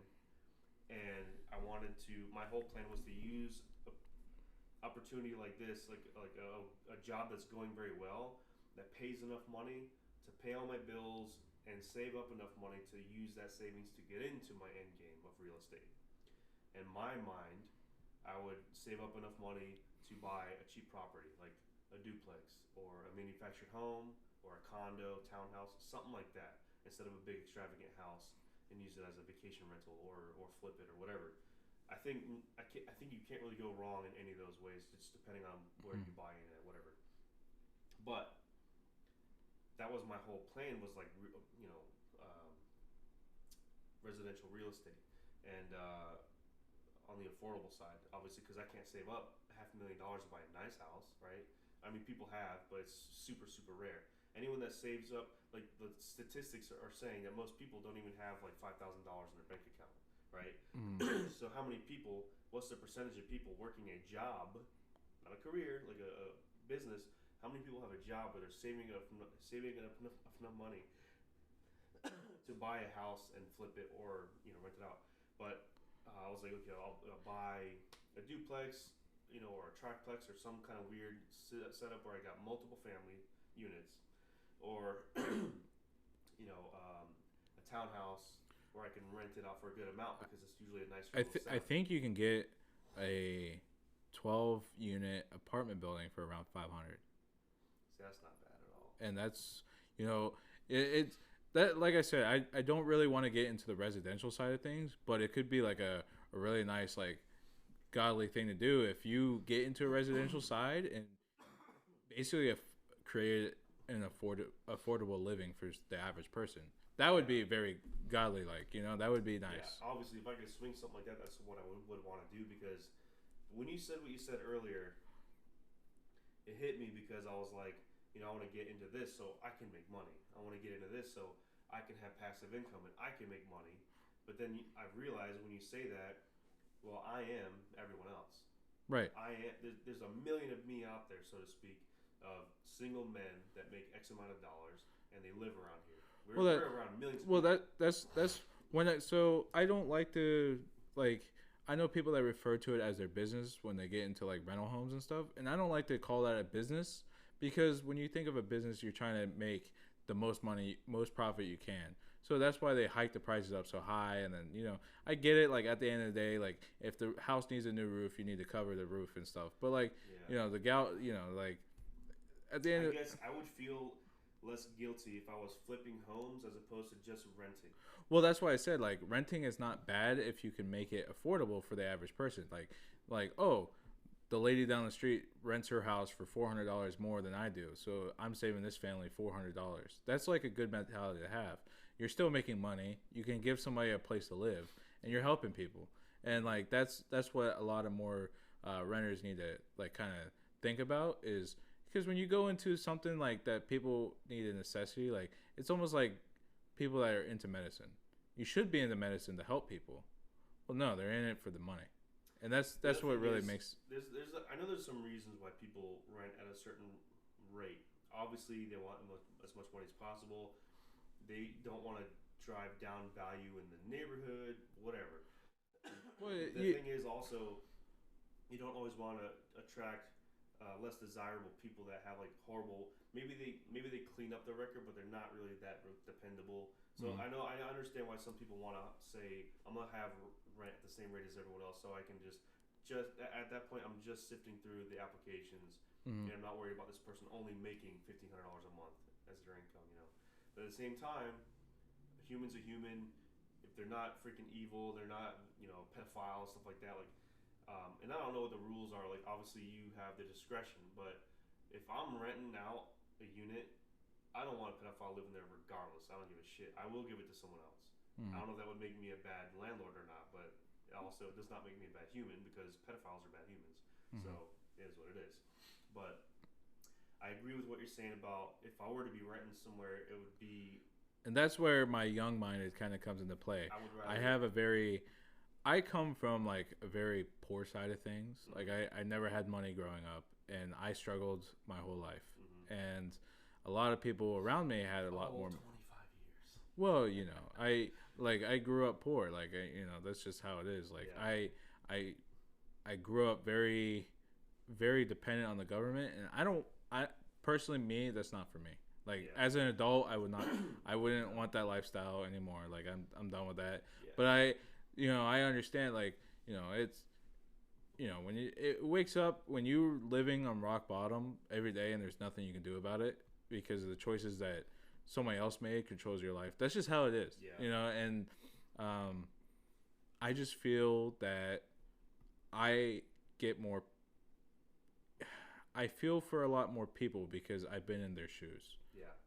I feel you 110% on that because I grew up pretty poor as well. Like, from like moving from one place to another because we couldn't afford the rent. My mom had to live with a friend for a while with 3 kids to getting evicted to moving to a different state. Like, and we lived with my grandmother at one point, like you name it. I remember when we finally left Orlando to move to Tampa Bay, my mom and her husband at the time, which was not my dad, they were both working full time. We had an apartment, but it was a nice apartment. It was a nice apartment building. To compare to today, it was a 3-bedroom apartment, if I can remember right. And to compare then what it would be now, I would say it would probably be like a $2,000, $2,200 apartment, or maybe a little bit more, just because it wasn't super fancy, but it was like what we needed. But we moved because they were in the restaurant industry. My stepdad was a line cook at like a Carrabba's, I think. My mom was a server waitress at a Red Lobster, and they loved what they did, so that was great. But the money it was paying just quite wasn't keeping up with the cost of living. Sounds familiar. But it was also in the late 90s where the economy wasn't that bad, and they just didn't make all that great a decision. So they came upon some hard times. My grandmother decided to help. So we moved over here, and my grandmother owned this manufactured home on a corner lot, and she owned it all, but she had my mom move in. with her and the kids, and it was actually weird. A lot of shit came from that too because like it was a trailer technically, right? Mm-hmm. I remember walking to a friend's house one day after school, and I don't know who the fuck it was to this very day, but someone drove by, hung out the passenger side, and said, "Trailer trash." But they didn't see me walk out of my house. They saw me miles away, so they knew who I was, and they called me trailer trash because I lived in a trailer. And I was in high school. I was to no fault of my own that I lived in a trailer, but it like stuck with me for so many years. Mm-hmm. And so I grew up poor. My mom did buy me my first car, but it was $50. It was Volkswagen Fox, 1988, 4-speed manual. For those keeping track at home. But like pretty much didn't hardly get much for Christmas, birthdays, whatever. That's just how I was raised. My mom did have food stamps at one point,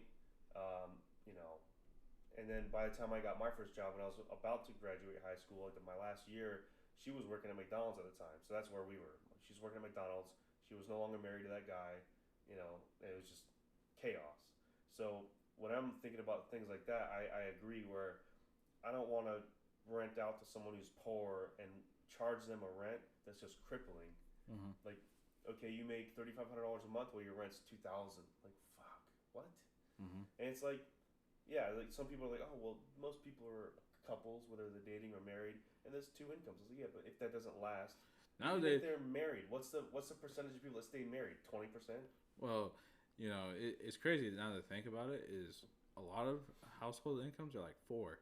A lot of double parents, 2 jobs. That's just how it is, and it's crazy to think like that's what you need to, And there's also a battle between us as a people going on, opinions of anyway, of whether like, oh well, you don't make enough money to keep up with this exorbitant rent price. Well, hustle. It's up to you. You can go out and get a second job. It's like, yeah, it's true, but why work 2 and 3 jobs 7 days a week just to sleep, just to save $500 a month in your bank account? That's crazy.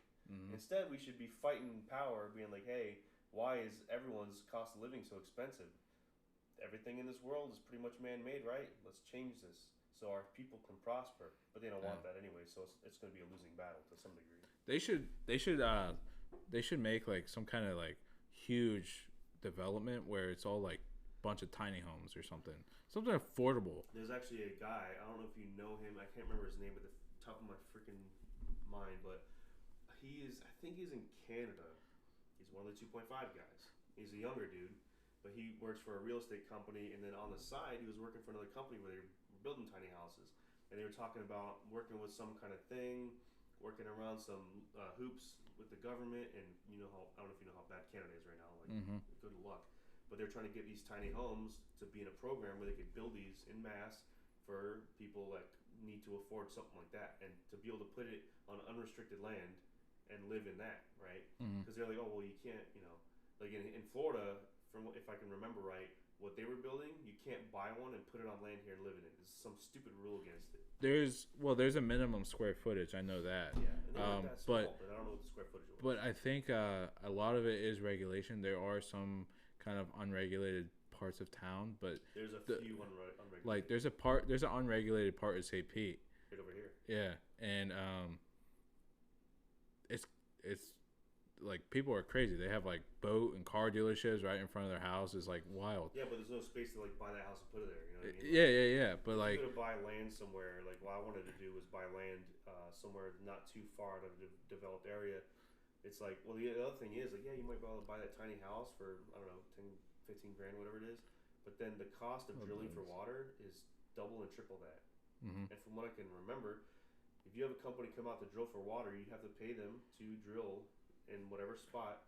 And it might, it's not guaranteed though. But in Florida, it's almost like a guarantee. Well, a friend of mine was telling me about that. She said she did have to have them drill twice, but they discounted the second one a lot because they felt bad for her. But rare occasions, they do drill and hit a rock. And if they can't go around that rock, then they got to drill somewhere else. Yeah. That's kind of the but that's that gray area that's like BS. Oh, I'd be scared of they're drilling for water for a house I want to build, and then they drill and create a sinkhole. That's what I'd be scared of. Just think about Port Richey, dude. The sinkholes everywhere. Well, yeah, but you're supposed to get that all checked out before you. I don't. There is a tiny home property in Tampa, but it's like, yeah, it's tiny home, but it's stupid expensive. They're probably capitalizing on the idea. It's like, Yeah. man, if I could build tiny houses, I would do it for people that would be just a little bit Like, of profit, little bit of like profit. this house, like nice little 1 bedroom, 1 bath, just kitchen, dining room. They should normalize it, or Yeah. like stack them up like condos or whatever, Like this just kind of thing, I like living like this. The only thing I'm missing is a garage. But I like living in this place right here. In fact, I really, really, really like it. And one thing I don't like is the amount that I'm paying. right. Normal price. This range that this was on the more expensive side because I didn't want to go to one of the cheaper places that was like not as nice. Mm-hmm. There was a bunch of them that I did find in the same area that were a couple $100 a month cheaper, but it just was like lacking. It didn't look as kept up, and I refused to live somewhere where the previous tenant was like infested with bugs, or the person didn't keep up with some basic things, and like the window leaks air or some crap like that. Like I wasn't gonna do it, so I got this because I knew what I was getting was like my par level. Mm-hmm. But generally speaking, no matter how people think about the new normal of how things cost, forgetting that things fluctuate, a 1 bedroom, 1 bath apartment, essentially, this is like kind of like what they would almost call like a studio, right? Mm-hmm. Um, I have enough space for one car, so I can't even like be dating someone serious and have them move in with me. It's solo only, and the amount of money it is just kind of crazy because like the past 2 years, um, the way my pay has gone, especially like the last year, it's not keeping up with the cost of living as far as like, Mm-hmm. let's say at the end of my year lease, I go to move somewhere else. I got to pay $4,000 to $5,000 just to move somewhere. Mm-hmm. Like I'm not talking about moving costs. I'm not talking about Yeah, rental truck and that's another thing that I feel like, just move in. like for instance, if I was a renter, they'd ask me for first, last, and security. Well, you already pay for the last. Why do people pay for the last? Like because some places only do the first and security, but still. well, like for instance, like first, last, security. It's $1,500 a month, $4,500 to move in. Yeah. You need first, last, and security. And to me, it's like, That's if there's no why are they fees. asking for the last? Because a lot of these places, people like pay their last month. Like they pay their rent and be like, okay, like the lease is up this month, like I'm paying. This is my last You rent. move out before the first. Well, they move out before the first, but they still pay. But like you give them up front the last. Why are they paying for the last month of rent? I mean, that last month that they are there, and at least they might not have to pay rent that month because they did pay it at the beginning. But Well, no, that's what I'm saying though. But that like it's just for the landlord to have more money up front so they can use that to maybe refurbish another property they have or something like that. exactly, and that's what I'm getting at. It's just another thing that they take advantage of. Yeah, it's one of those markets where they have the upper hand, to get what they want. Yeah, and like I mean, it's crazy. Let's see. Did I find a way? Okay, what I wrote down was it's been a long, drawn-out struggle of finding my way, finding the job or industry that would help me get to my real estate goal. Yeah, so I only touched on that with one sentence of saying a lot of the jobs that I had were just like mediocre jobs. Some of them had like they just didn't work out. They didn't last long, whatever the case was, or it was a waste of time. And I'm only gonna touch on that real quick because so my first job was McDonald's, and my second and third job I got hired at the same time. This was a crazy one because I was still in high school when I was working at McDonald's. I was like 15 years old, 16 years old, $5.50 an hour. By the way, I had long skateboarder hair. They made me cut it off to be more professional. They made me cut my hair for $5.50 an hour. And this one cute rocker chick with a lip piercing never looked at me the same. Fuck you, McDonald's. Anyway, when I was leaving that company, I was still in high school, and I was in one of my classes.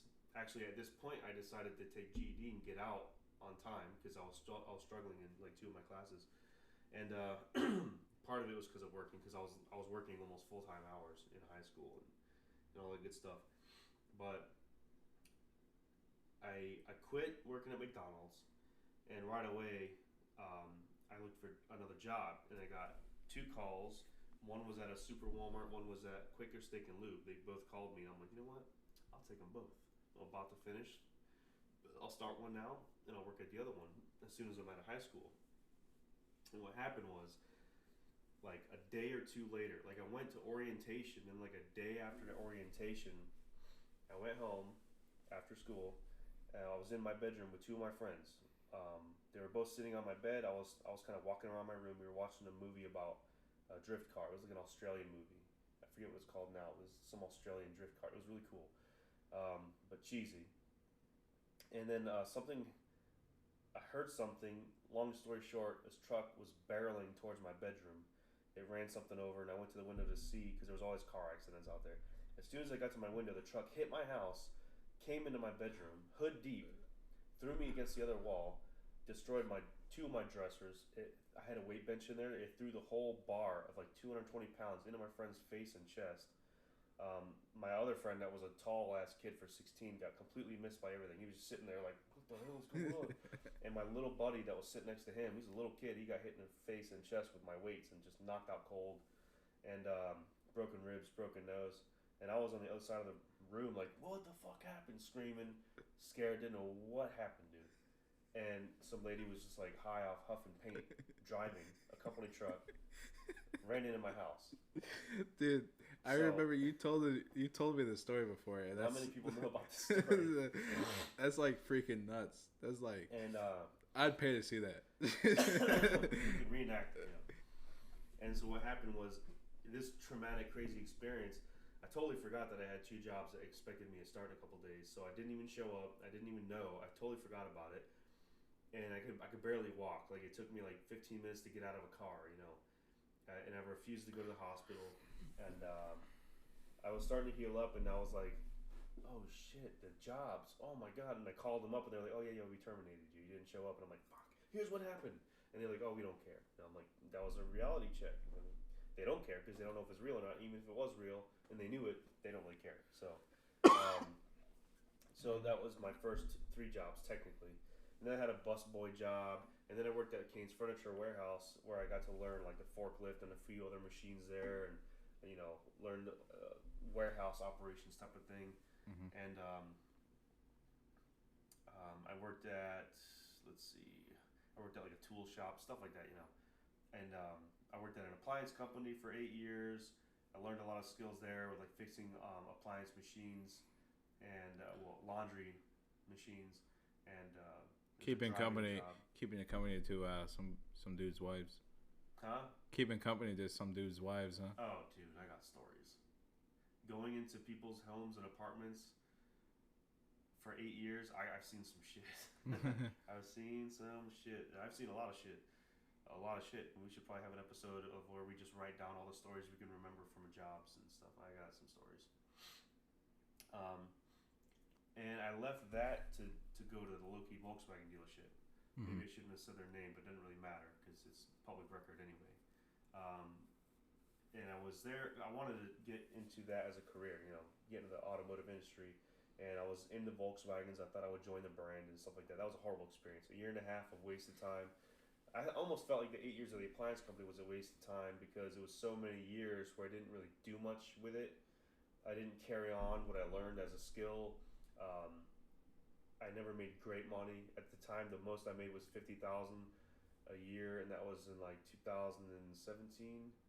And I mean, I had nothing to show for it, so it's kind of felt like it was a waste of time. But I still learned a lot as far as like growing up and like just learning things. Mm-hmm. And then after the dealership, I had this lab company I worked for, driving around Florida, swabbing people's cheeks and nose, dressed in scrubs. Totally not my normal type of job. I remember you worked there. Yeah, it was interesting. They had you driving everywhere. Literally, the northwest tip of Florida, to a little city called Century, which is only known for having a prison, all the way down to Homestead, Miami area, like everything in between. It was wild, which was nice. I love driving like that and just seeing the whole state in all hours of the morning and afternoon and night, all weather types. Like, I love that. It was a contract position. I loved that because of the experience But it was very strange. It was like a sketchy fly-by-night company. I think was trying to evade certain federal laws. When I left them and I joined, I was also a mechanic at a small hole-in-the-wall shop too for a little bit. Oh yeah, I remember. And then I joined the boat industry. So yeah, I think you really hit the nail on the head with Intrepid. Intrepid's a great company to work for. Well, yeah. Marine Max, I guess you can say. Yeah, I mean both of them. I mean, they seem to have a great relationship with each other. Yeah. And you could say business relationships are always great as long as business is good, but at the same time, like the president of Intrepid always has great things to say about the people that he works with Marine Max, the CFO and CEO and a bunch of other people that are up there, Mm-hmm. And apparently they're having a good relationship with the sales team too. They brought in some top dog, vicious pit bull salespeople from Marine Max that they were thinking about just some future, I guess, I don't know, planning something. I don't know. All I know is they came in and toured the shop like a week or two ago, and I was like, I hope they make our business blow up because Intrepid's already well known and has a great product and a following. But like if they could just make it to where we're like buried in business, like there's never a bad thing, Well, it's kind of hard because the people who cater to Intrepids they're very top earners. Yeah. Yeah, I mean, if I had a couple million, I would not spend it on a boat. That's for sure. Yeah, I mean, it's interesting too because I was like, what kind of customers do we have? Like, are they just buying a boat to enjoy it? I found out it's not always the case. There's a bunch of reasons people buy Intrepids, but one fact is they're all top notch in price. Like, 500,000 and up. Most of them are around $750,000 and up, and our flagship boat right now was at a show for $2.8 million in its current level, I guess you would say, which was pretty standard actually. And I was like, wow, that's that's a crazy price point. But they have a yacht division now, and they're going to be continuing to make bigger boats. So they got the 51, and they got some other stuff in the works. So they're gonna, like anyone, they're gonna branch off and expand and stuff like that. So and apparently that shop is so big in North Carolina that they're going to have enough space to do whatever they fucking want. So interesting to see what they plan on doing. So are they participating in the St. Petersburg boat show this weekend? Yeah, they've still been participating in like every show. Well, at least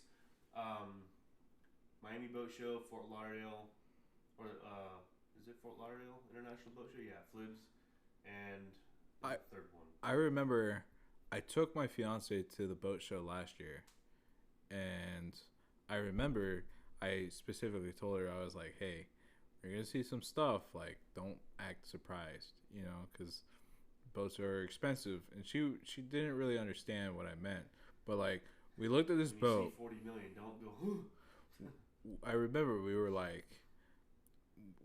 looked at this boat, and it was like, I think it was like somewhere like, it was this yacht, it was like $9 million, and like an Azimuth or Aquila, something like that. And it was, this lady walked up like, wow, like, I only paid $7 million for mine. Like, why is this one worth $9 million?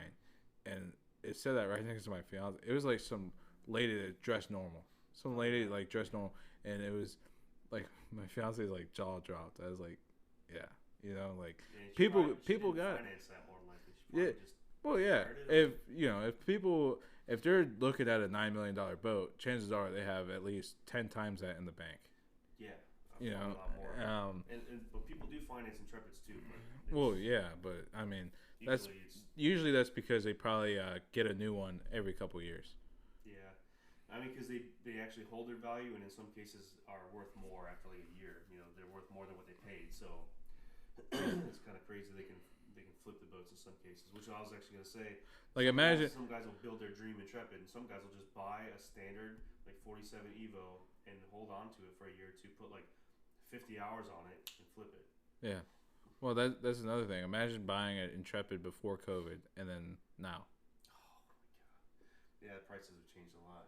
Like, just imagine, like, I buy Intrepid at like 2019, and then COVID hits, and boom, Intrepid is like 3 years out. If I could have winged it and bought like a 37 Nomad, like a real sweet one, and like say 2018, if I could have winged it and bought one of those, I don't remember what they were at the time, but Probably like 300. I could have made like $200,000 profit, like Yeah, that. yeah, it's nuts. Well, that's another thing. When you're up there with those big numbers, it's easier to make money, but it's easier to lose it too. But yeah, it's easier. Yeah, just like a billionaire, if he loses $10 million, our jaw's on the floor, and he's just like, oh, I'll make double, next week. But yeah, if you are flipping big ticket items like that, it's kind of crazy. Like I used to want to flip cars. I flipped some cars before, but it was like I bought a car for $2,200 and I sold it for $5,000. Well, but if you're buying a car for like $180,000 and you're making $20,000 profit. Well, so this is the thing. So I know a lot of, because I help out a lot of used boat dealerships, and a lot of small guys too. That just they have some property that nobody complains. They have like 6 boats parked at their house and they flip them constantly. Yeah. Well, like during COVID, that was like the thing to do. It was like people buy a boat, they fix them up, and they flip them. And like some cases, like I was talking to this guy, like he's a good customer of mine. He was like, yeah, some days I'd buy a boat for 5, list it for 12, and it'd sell the next day. I'm like, that's freaking nuts. Like that's like insane. And he would, most of the time he said during COVID, it was like, turns out that was how it was happening. Like he would find a boat in the ash crack of Florida and drive it back home and clean it up, pressure wash it, and like, get the motor running and basically list it up for triple what he paid, and it would sell. That's crazy. Yeah, but Greg tried getting into that, but like he got into it late where he bought a boat. He technically bought a boat for himself, but he knew that he would eventually flip it. But when he decided to sell it, it dropped. It took a while. Well, it took a while to sell it. He made money still, but it wasn't as much as he wanted, and it took a lot. He was more frustrated at the fact of how long it took to sell it, because you know how flaky people are. Like, it is so frustrating to sell things, especially if it's on the cheaper side. If you're selling a very expensive car, it's less of a hassle because the people got the money. Well, that's another thing on the more serious on the boat side. He was, my friend was telling me that he would post a boat up for sale, and he could be some shady like POS guy, like just selling these boats that don't work. Mm-hmm. Like the guy was pulling up with cash ready in hand. He didn't want to hear the engine running or anything. Like he was just ready to hook it up to his truck, take his word for it, and say, like, if as someone who's in the marine industry, like, to the people that are listening to this, if you're looking at a boat, don't trust people's word. Never trust anybody's word. Never. Oh, she's great on the sea, no drips anywhere. Like, there's like a lot of times I'll go up, this guy's like, oh, I just bought this boat, I want you to come take a look at it, and he's like, yeah, for some reason it's missing the starter. I'm like, that's because he didn't want you to do a compression test while before you bought the boat. Like, why is it missing the starter? Yeah, of all parts. Yeah, starter went bad, so instead of replacing it, I just removed it. Yeah. I removed it and then realized I don't want to go through the rest of this job. Yeah. Fun fact, a starter on a car is a lot harder than on a boat. You take a cover off the boat, and it's 2 bolts. Yeah, super easy. So also I wanted to touch on this. You touched on why you got into the marine school. It was because things were not going too good in the economy, and you decided to leave USF and stop going to your classes. But what other things influenced you to follow this market in the marine field? Like, what, realizing the market to follow, like, how did you come up with the idea for the marine industry? Now, I'm going to touch back to the college thing real fast for the people listening as well.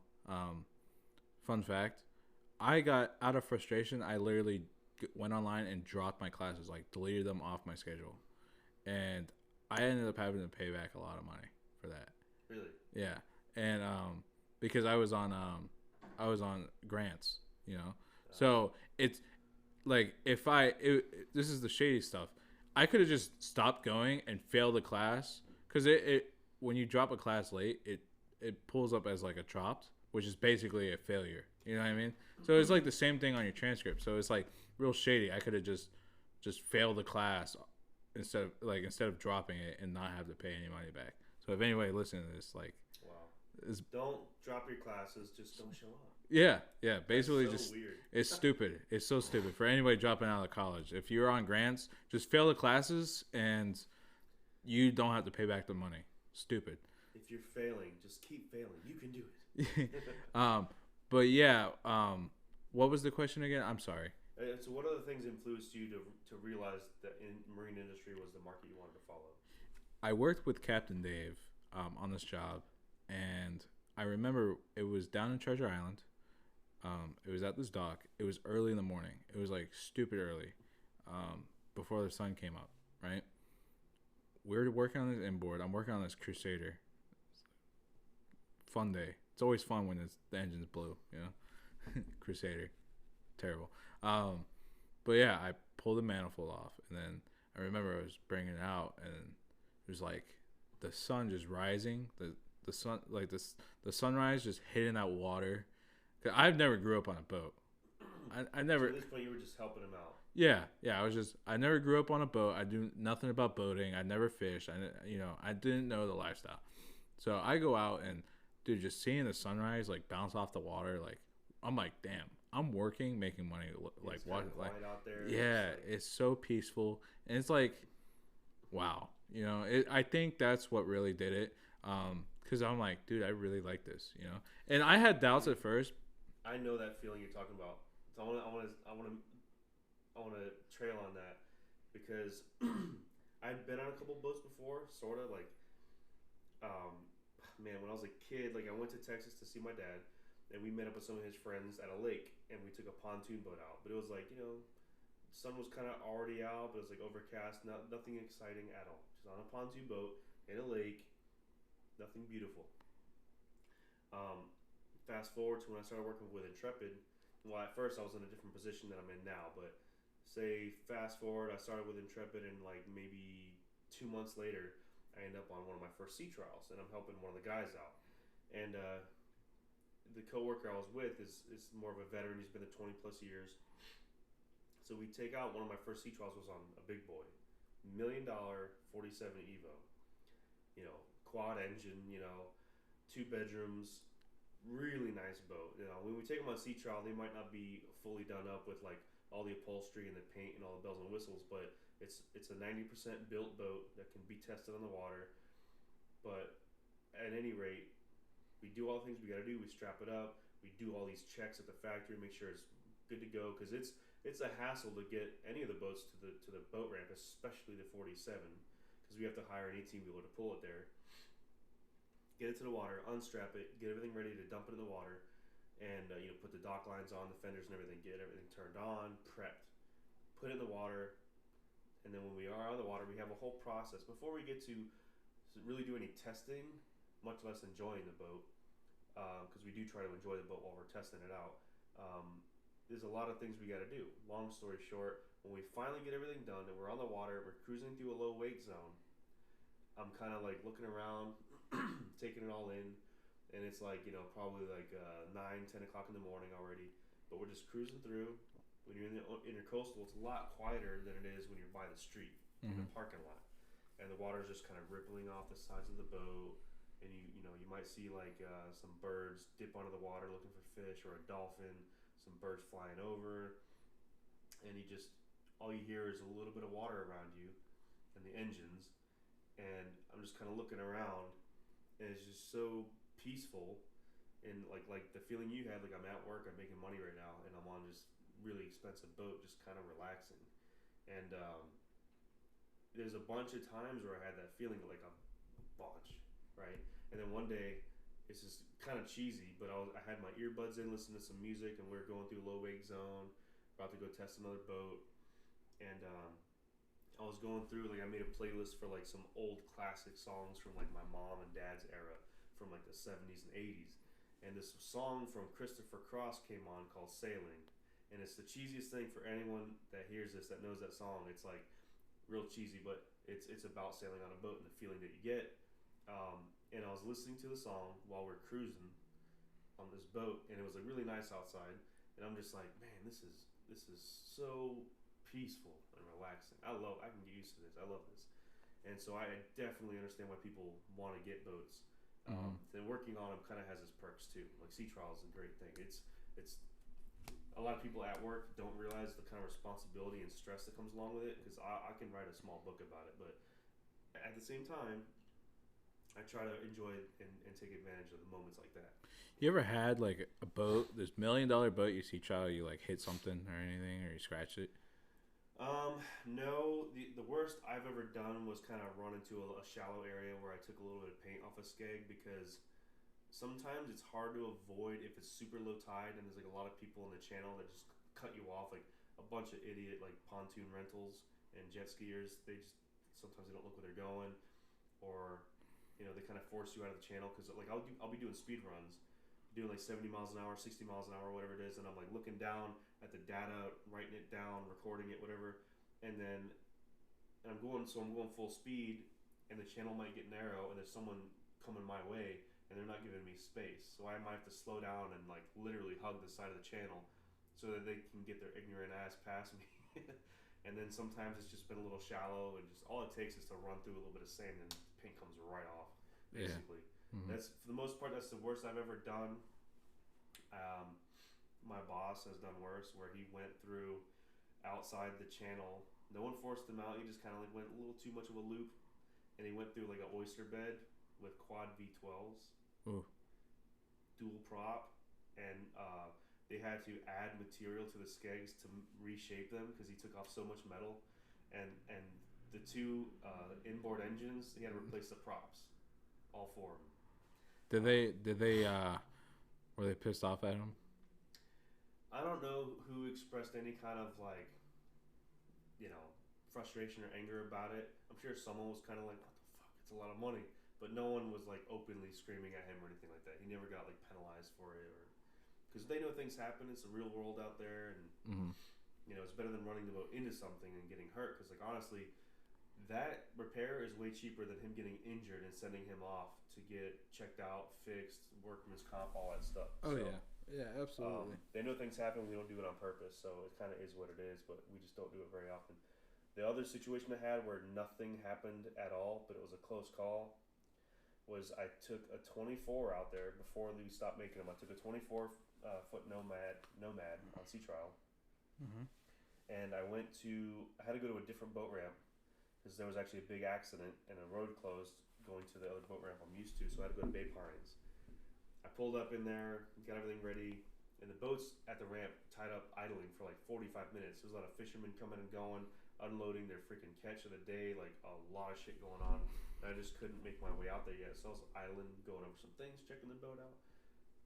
Key point is the boat was idling for like 40 minutes. When I go out, I untie, I start heading out, got to go straight out for like 300 feet, do a 90 degree, go straight for like another couple hundred feet, and then you can throttle up. And as soon as I went to the area where I could start throttling up and speed up, it was like a misfire. It was a single engine. It was Yamaha. And I've never had issues with Yamaha in the 3 years I've been there. Not one. But this one was like starting to misfire. I'm like, well, that's kind of weird. I look back, it's shaking like it's misfiring, and then it kind of smooths out. And then I go to throttle up again, and it feels like it's retarding all timing. It doesn't want to throttle up at all. It'll increase RPM and not go anywhere. I'm like, what? That's so weird. I put fuel in it that morning, and we did it at Sam's Club. I don't think it was Sam's Club's fault, but it was not going anywhere, and then it kind of seemed like it was getting worse, so I booked it back to the ramp. I turned around, and I couldn't go faster than like 6 miles an hour. And I called up my manager from another department, MEP, who installs the motors, runs the fuel lines, but he's really good at helping me diagnose things. I was telling him what's going on. He's like, it sounds like there's an issue with the fuel. And I was like, well, I checked everything. The valves are open. There's no kinks in the hose. There's no leaks anywhere. Everything's good. I don't know what's going on. He's like, all right, well, I'll go down the ramp and help you figure it out, but just get back to the ramp real quick. Because we all know if it shuts off and I lose all engine power, I'm just going to go where the current goes. And luckily I do have the anchor on the boat, so I could just kind of be safe. But I go to make my way back towards the ramp, and it was a struggle just getting back there. It was a really windy day. And I get back lined up with the ramp and start heading back that way. Got like 200 more feet to go, and the wind's kind of pushing me past the ramp, like it's pushing me starboard side. And I'm trying to aim towards it, and then the engine starts to actually shut off on me a couple times. And then as I get closer, about 50, 60 feet away, it shuts off. The as soon as I started, and I got no steering when that happened. So I started back up, and it starts up long enough for like to go down to idle speed, and then it shuts back off. So I have like 2 seconds of steering and throttle. So I'm just freaking fighting it. Start it up, steer, start it up, steer, start it up, steer, and then it's trying to push me into the seawall. Like this big old concrete slab over here, and it might only be a 24, but it is a brand new boat. It's $130,000 regardless, and I was so close to hitting that wall.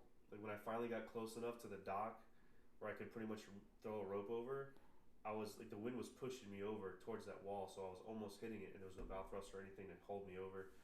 So I got close enough. I threw the aft dock line over, pulled myself in, and then threw the front one over. I got so lucky, and then I was like sweating bullets, man. I'm like, oh my god, I was so close, fuck. And I looked around, and the ramp's full of people. No one knew I was struggling. I was like, whew. Oh man, that was so crazy. And like, it turns out there was water in the tank somehow. Like however it was stored, whatever the case was, there was water in the tank, and that's why I kept shutting. I was gonna say it sounds like I had water in the tank. Yeah. So we had to abort that test that day. So oops, kicked the table. I think that's pretty much all I got. The other notes were just like ones that would open up a whole nother can of worms as far as like talking about credit. We could talk about that another time. But yeah, it's been a pretty good podcast. And then we wanted to talk about cars a little bit too before I sign off. So however long this podcast has been, they're pretty much going to be like this length, I would say probably. We got to work on keeping it grouped in. We kind of stray off too much, but that's fine. Notes. I actually want to get a little timer, like a little silent digital timer where we can see how long we've been going for, and keep more attention to my notes, so I can just kind of stay on point. But that's the case with a lot of podcasts. But as long as like if the personalities are great, it doesn't matter. It keeps people entertained. Oh yeah. For anyone watching that doesn't know me and Kameron, I'm sure anyone that watches this or listens to it now is going to know one of us for sure, or both. And so yeah, we met at LBC, like I had mentioned. What year was it? Like 2015, 2016. It's actually been a little while now. It's kind of crazy. It was probably 17. Yeah, I think it was 17. Okay. Because I didn't get my license till 16. Yeah. End of 16. Sounds about right. Yeah, I didn't get my license till the end of 16. And we both met, and because we were at a car meet, is what it was. LBC is this local brewing company, is what it stands for. They were holding this car meet like once a week, I think. Yeah. And it was a great thing. Like they always had really nice cars to show up there. Like it was always something different too. Yeah, it was pretty different. A lot of some of the same people, but a lot of the nicer cars were not always repeating. Right. And I feel like that's what you get now that you go to any other meet. Yeah. Like, I remember, like, specifically, there was always, like, a Porsche GT3 RS. There was, like, this white Countach driven by this, like, blonde girl. There was, like, a bunch of classic, like, older Mustangs that were done real nice up. Well, now they have the Wing House meet up in Newport Richie. Oh, you know what? I think Greg's there right now, actually. Yeah, I didn't know about it. It's the same cars every time I go. It's not something that, it's... I don't, honestly, I'm going to be honest, I don't really get into cars anymore. Yeah. It's so weird, dude. Like, lately, I haven't been in the car scene in a long time because, like, like, when I sold my race car, but when I had the Rabbit, it was always breaking on me. I was frustrated with having to fix it and working, and I was, I worked an hour from home, so I had 2.5 hours a day of commute, so the time I had outside of work for cars was just slimmer, and then my car was down half the time, and blah, blah, blah, blah, blah. So there was all of that, and there's also just a lot of the meets would get canceled after just going on for a couple of months because of some stupid ass doing a burnout in his Mustang and flying into a tree, which actually did happen more than once, actually. And it's just been a struggle to keep the car scene good, and we can, of course, I think we can have episodes on car scene as well. A lot of the thing it is like, all the cool cars are getting so expensive that people are just storing them in the garages, and because it's like the people that can afford them are just buying them, and they don't really go to car meets, So you don't really see a lot of younger people driving anything cool anymore. It's just more of Now, if I go to a car meet, it's like a bunch of Infinities, a bunch of Well, like a new Supra, the ones with the sought after engine, the 3-liter turbo B58, I think it is. Those guys, the cars are expensive enough where they're not really going out to a bunch of car meets. They're usually just like older guys commuting to work, or they're just like you said, keeping them in the garage because they don't want some dumbass crashing into it. So I drive a 2019 Audi RS3, and I see a lot of people like on the BMW page, RS3 page as well. Like those communities are so toxic. Oh, you know, God, yeah. and there's like that big war B58 versus Daza. You know, is like who cares? You know, who cares? Yeah, you know, and I'm not saying this to throw shade or anything, but you don't have to throw slicks on the RS3 for it to be fast. Yeah. Which one? Doesn't the Supra weigh quite a bit less too? I don't even know the specs. I mean, it's apples to oranges. Like I said, it's 3-liter versus 2.5, one extra cylinder. Yeah, but I mean, theoretically, you should be faster. Yeah, 2-wheel drive, coupe. It's a smaller car. You know, it's got it's an inline-6 turbo, and what else did you say about it? Yeah, it's just bigger displacement, more cylinder, all that stuff, and it's got a 4-door sedan. I mean, it's got like the same design as a 6BT Cummins too. Like it has like the same stroke and everything. So they're torquey little things, you know, and it's just I can't deny the performance of the modern BMW inline sixes, like the S58 especially. Well, I think they're fucking monsters. However, I would never buy a car that says Toyota Supra with a BMW engine in it. Because for one thing, mainly it's not because I'm like, oh, I hate BMWs. I just don't like the idea of a long-term BMW ownership. The engines have always been problematic and leaking oil and having all kinds of weird issues. These ones might be different, but long-term BMW ownership is a big turnoff for me. Well, you know, a lot of people they get into the same thing as well with the S58s versus the RS3s, like versus Daza and stuff. And you know, I think if I'm not mistaken, the S58 and the B58 are like identical, but the only difference is the S58 comes with forged internals. So yeah, it should make more power. I mean, I thought they both had forged, but I don't know about the B58, but I know it has a massive stroke on it. But you know, like the RS3 engine, I mean, in all honesty, the Daza should be cheaper from Audi because it's like $15K, like for a long block, but with no accessories. But because it's nothing really special to it. Like it's just just well designed. Yeah, aren't there like it's a great overall engine, but aren't like as far as like the aftermarket world's concerned, aren't they kind of limited at like 600-700 wheel? There you can make 700 out of it, but it has to have a low torque tune. So they like to throw rods right around I think 600 torque. Yeah, I remember I was gonna buy some Daza pistons and rods for my old 2.5 and from one of Hank's old guys, but they said they tested them at 550 wheel torque, 600 horsepower, and they didn't break, but they never found out what the limit was. So yeah, that makes sense. Well, yeah. I mean, what's nice about it is they use the same piston and rod design as the Volkswagen 07K, so they're very affordable. I mean, I can throw piston and rods in my car for $2K. Yeah. I mean, besides like the head gasket and all the bolts that you need to buy and the labor to do it, but like, I mean, the parts themselves are somewhat affordable. You know, like I can, you know, the money I put into the Volkswagen 07K to make 500 wheel, you can throw the same money at the Audi if you're doing it yourself. That is, make over 1,000. And make over 1,000. Yeah, you know, it's essentially a better choice in my opinion. But I don't like the comparison of engines because every engine is built differently. Audi's, like, for Audi's perspective, it's just supposed to be a higher performance, quiet engine for a well-off guy. Like, you know, it's just an entry-level executive car.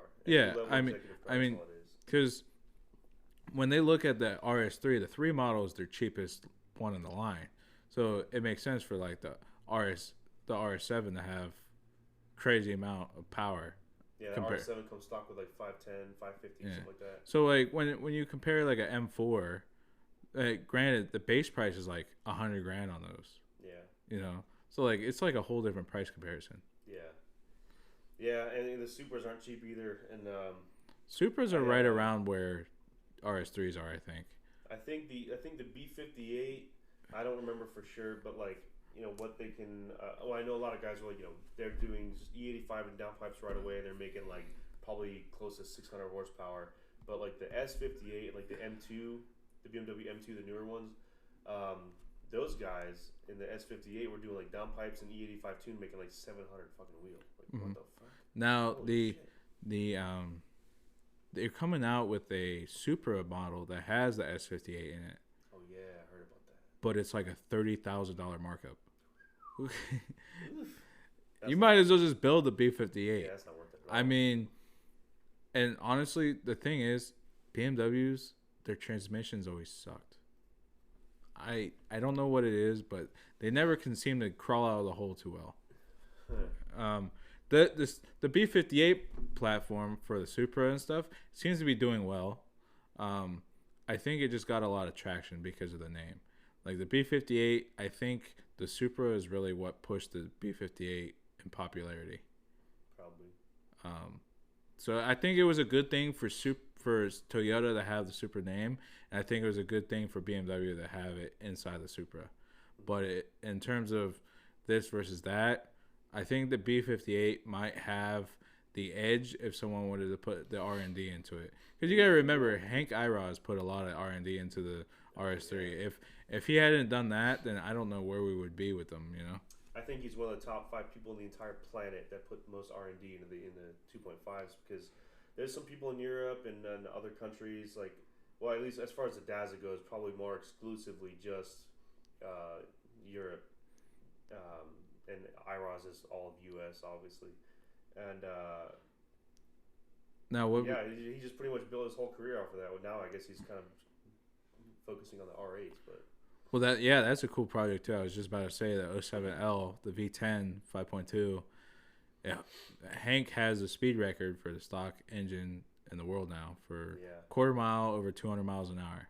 Like I think it was like 1,800 wheel horsepower. There's something I want to touch on with the R8s too, but before I get there, I will say comparing what I would prefer when it comes to the 2.5 Daza or the B58 or S58, all three of those in a hat, which one would I pick if I could just make my own purposeful selection? It would be 2.5, and I know you would guess that too, but you know why? Because for one fact, B58 and S58 will never sound good. The 2.5 sounds amazing, and yeah, you might say I'm biased because I've owned 2.5s before, but literally, the BMW inline-6 direct injection motors do not sound good. Mm-hmm. They're not as bad as like the older M3s, but they just personally, I think they sound decent. I mean, as far as they do sound a little bit more different than traditional inline sixes go, but they do, in my opinion, they do have a deeper growl to them. I do like that. They can all sound pretty good when they're making high power, but like stock with just open exhaust, I don't like it at all. I've never heard one with like straight piped, but probably not like a fucking rainbow muffler job on it. Yeah, those guys got a little bit more money than that. But no, I agree. The 2.5 does sound legendary, but it is a very nimble engine. I think you can do a lot more with the RS3 than you can with a Supra, because the Supra, it being rear wheel drive, you gotta have fat tires on it, and that limits what you need to do. I mean, think the RS3 checks so many boxes. Like, yeah, as traumatic as my last car's experience was with just, I swear the car was cursed. And I really got turned off on Volkswagens in general, and I got discouraged, at least for a while, because I'm a diehard car guy, always will be. But I got discouraged from owning a modified car for a while now. Like, I was just done with it, and I was so fucking happy to just drive a bone stock automatic Toyota Camry. And I never in my life thought I would say that ever. That's where I got to. However, I will say that one thing that would revive that would be an RS3, And I was actually just telling someone at work, a mutual friend of ours, I was like, oh, Kameron came by in his RS3 the other day. And she was like, oh, yeah, how was it? I said, we hung out for a while, talked for a while, went for a ride. And I said, he just got a couple things done to it. And I said, we went around the block and let it warm up. And we did like a couple easy pulls. And I said we did a couple, like 2 pulls. I said, that thing pulls so good. The cars are so efficiently made. It pulls so good and so quick instantly and goes through the gear so well that I'm just like, I kind of want to buy one now. Like, I fucking love that car. Yeah. Like, it's really, and that car checks a lot of boxes for me too. The only thing about an RS3 that I want in something else is like I'm on 2 sides of a fence here. RS3 is an amazing car. I love like almost everything about it. Like I love everything that it is. The only thing I also like that it doesn't have is like rear-wheel drive V8 manual. You know what I mean, like a second-gen Cadillac or Camaro. I like that shit too, but like, I don't like the rear wheel drive life. I love rear-wheel drive. I'm not about that lifestyle, but I like when you get a little bit of torque and just kind of fishtail a little bit. I am that new age. You're a little more classic than I am. You know, I grew up in a whole different life. Some old bones. The RS3, I think I can't include the new one. The 8Y is terrible. I mean, I test drove one. I was really disappointed. It gave me like high end Volkswagen vibes. It was bad. It was like because you gotta remember they kept that same price point but added in that drift mode, and for that they added in an expensive differential in the back. Yeah. And the hood was flimsy. It had like that weird like knob shifter in it. That's the thing is, like, I noticed that Volkswagen as a company, and it might be Audi, but Volkswagen owns them, and they're famous in my eyes for doing certain things where they'll have a generation of, like, say GTI that comes out, and they'll come out, they got some bugs, they revise it, they get better. Well, but then when there's some kind of change, either at the very end of it or the very beginning of the next generation, they cheap out. That's the thing. I think Europe is having German especially is having a big struggle because they're faced with like harsh EPA laws. I don't know if they call them EPA over there, but essentially like they have to have. I mean, Greta Thunberg's right next door, dude. Yeah. You know, it's but like it's you gotta have they have to have a lot of research and development into emissions, and all the money they're putting in emissions could be used on quality instead, but they can't. So, like, I think what Volkswagen and Audi are doing, because you got to think, Volkswagen is the cheapest German car that comes into America. Yeah. So, for it to keep its price point to compete with, like, the Japanese competitors, because, you know, the Jetta competes with the Camry, competes with, you know, because you can't compare any kind of Mercedes models or a BMW model to a Volkswagen Jetta because they're just double the price. It's probably one of the reasons they're pushing all these like big ass touchscreens in cars like a Jetta, you know. Yeah, well that's the thing too. They want to cater to. They want the average person to feel like they're trying to make a Jetta like an entry level executive car. They're trying to make it like that, and it's just like the Passat was never like that. Well, you know the that's it's like I said, it's one of those things. It's they're faced with all these challenges, German, and they're trying to keep up with these laws, but produce something nice. So they're trying to make something. I feel for them on that too because I think the EPA shit is like killing everything. Yeah. What about all these not that I'm picking on commercial jets, but like commercial air traffic is vast. There are fucking so many planes in the sky. What about all the private jets? What about all these big church guys that are flying their jet around? Like, don't you only have one church? Why are you flying all over the fucking world like every month in this jet that creates more CO2 than an entire neighborhood full of fucking cars? Yeah. I mean, granted, they should just I feel like the car industry should just like say screw you government and do what they want. I mean, what are they going to do? Fine them to where there's no more cars? Don't you drive a car too? Oh, Mr. Politician, you don't drive an EV. Yeah. You don't ride a fucking scooter to work. You drive an Audi. That's so weird. Yeah.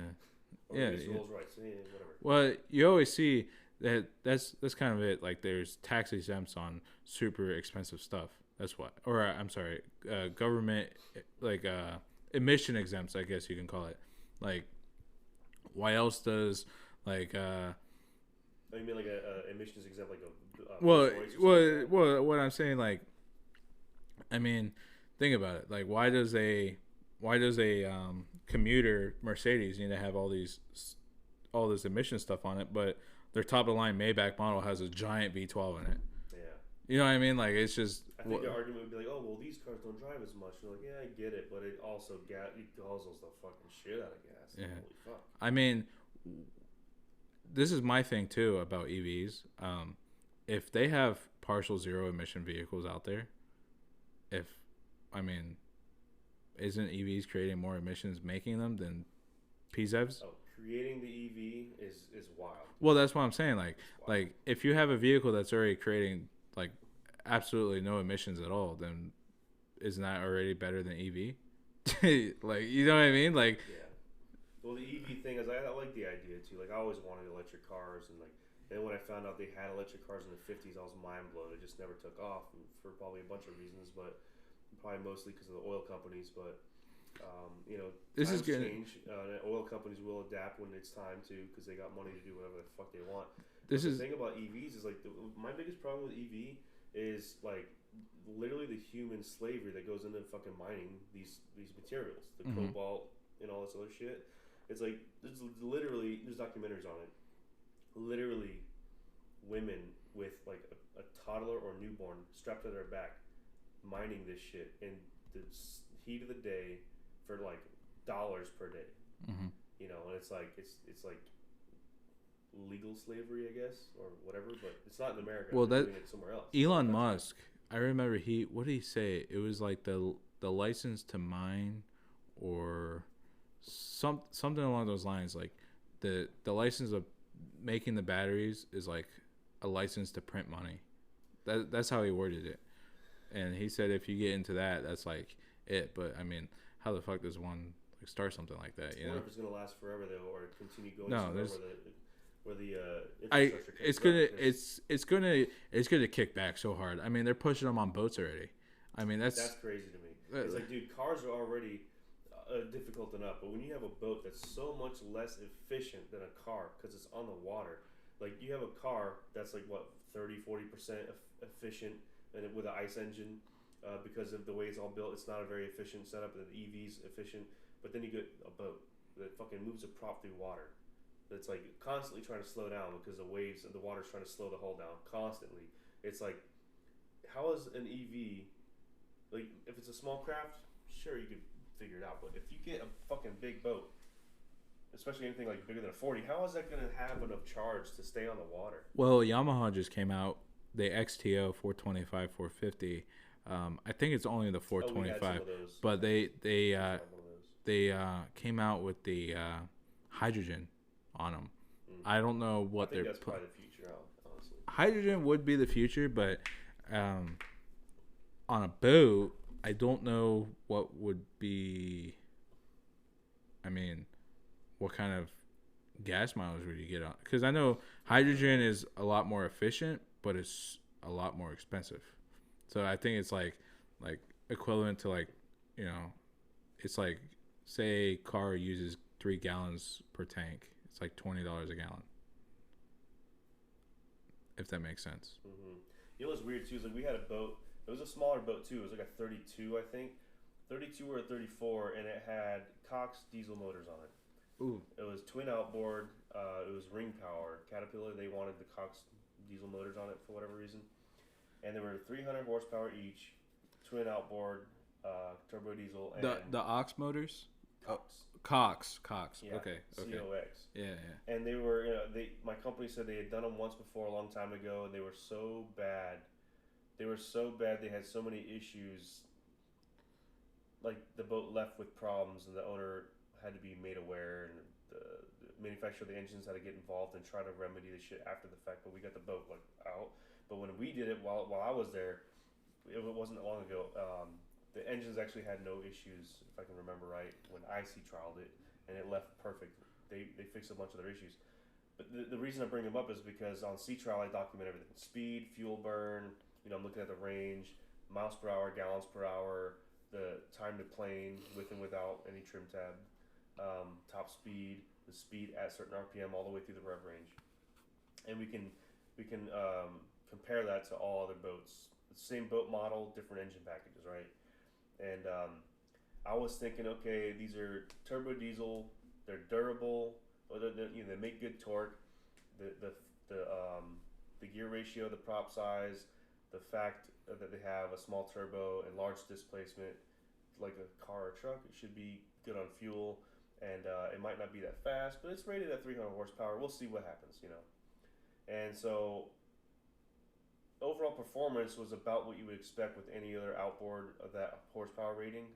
Um, One thing that was very, very, very disturbing was just like a diesel truck. It shook like a motherfucker, dude. When that boat was on and you were in gear, it shook the whole deck so bad. Everything was making noise, like ugh, like whoa, this is fucking noisy. It rattled the boat. But the thing is, here's a big thing. When I looked at the data after this whole speed performance runs were done, now I'm looking at every little block. That I put it in an Excel spreadsheet. I look at every little block, the fuel burn, and the speed you're getting, all the way through north and south, all directions, and similar conditions to other boats with other engines like Mercury 300 V8, Yamaha 325s. It's been a while. I'm looking at all the things. It was worse on gas. It was worse on fuel. Mm-hmm. And there was a few spots where it was kind of in line. I think that would be due to the turbocharger. Maybe, and it's because like it was probably small enough to be spooled up enough when you're at speed. Full throttle, yeah, I get that because you're in boost. But remember, like the 400 mainlines were supercharged. Mm-hmm. Which we haven't used those in a little bit, but 450Rs were supercharged. Now everything's kind of NA. Yamahas, the new 400 V10s, the V12s, all NA. 300s V8 NA as well. But even then, the supercharged inline 6 and V8 that Mercury was using was about the same as what the Cox was, and those perform way better as far as like performance and speed goes.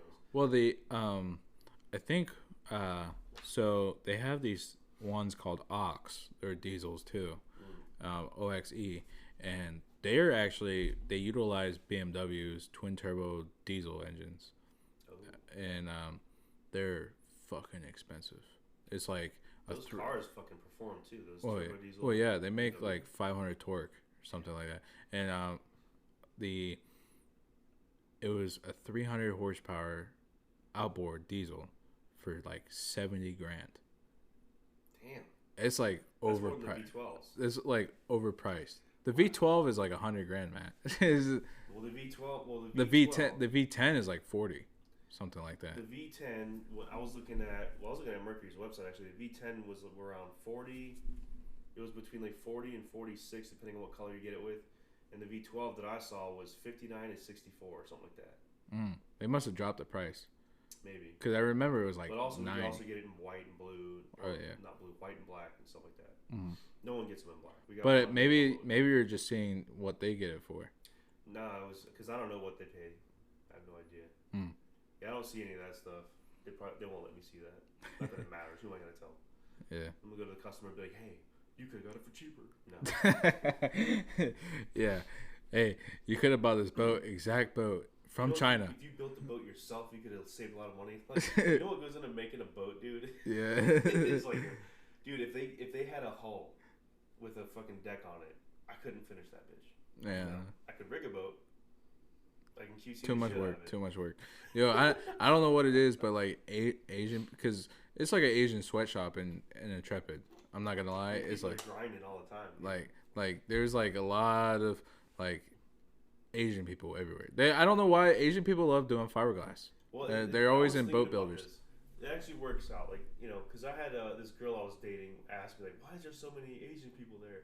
I'm like, they live here. I don't know. Like it's a job. But, like, the thing is, like we do have a lot of Vietnamese people that work there. There's also a lot of Spanish. There's a lot of Spanish people that work there. There's black people, there's white people. Well, yeah, yeah, but what I'm trying to get at is I'm not trying to sound stereotypical, but like Asian people, I don't know why they just thrive a lot more doing like boat building. They're always boat building. Well, I think it's factory life. I think they like factory and warehouse work like that because they're really good at just putting their head down and working. The finishers, the people that are doing anything grinding and build, like when they're laying up fiberglass and from the very beginning.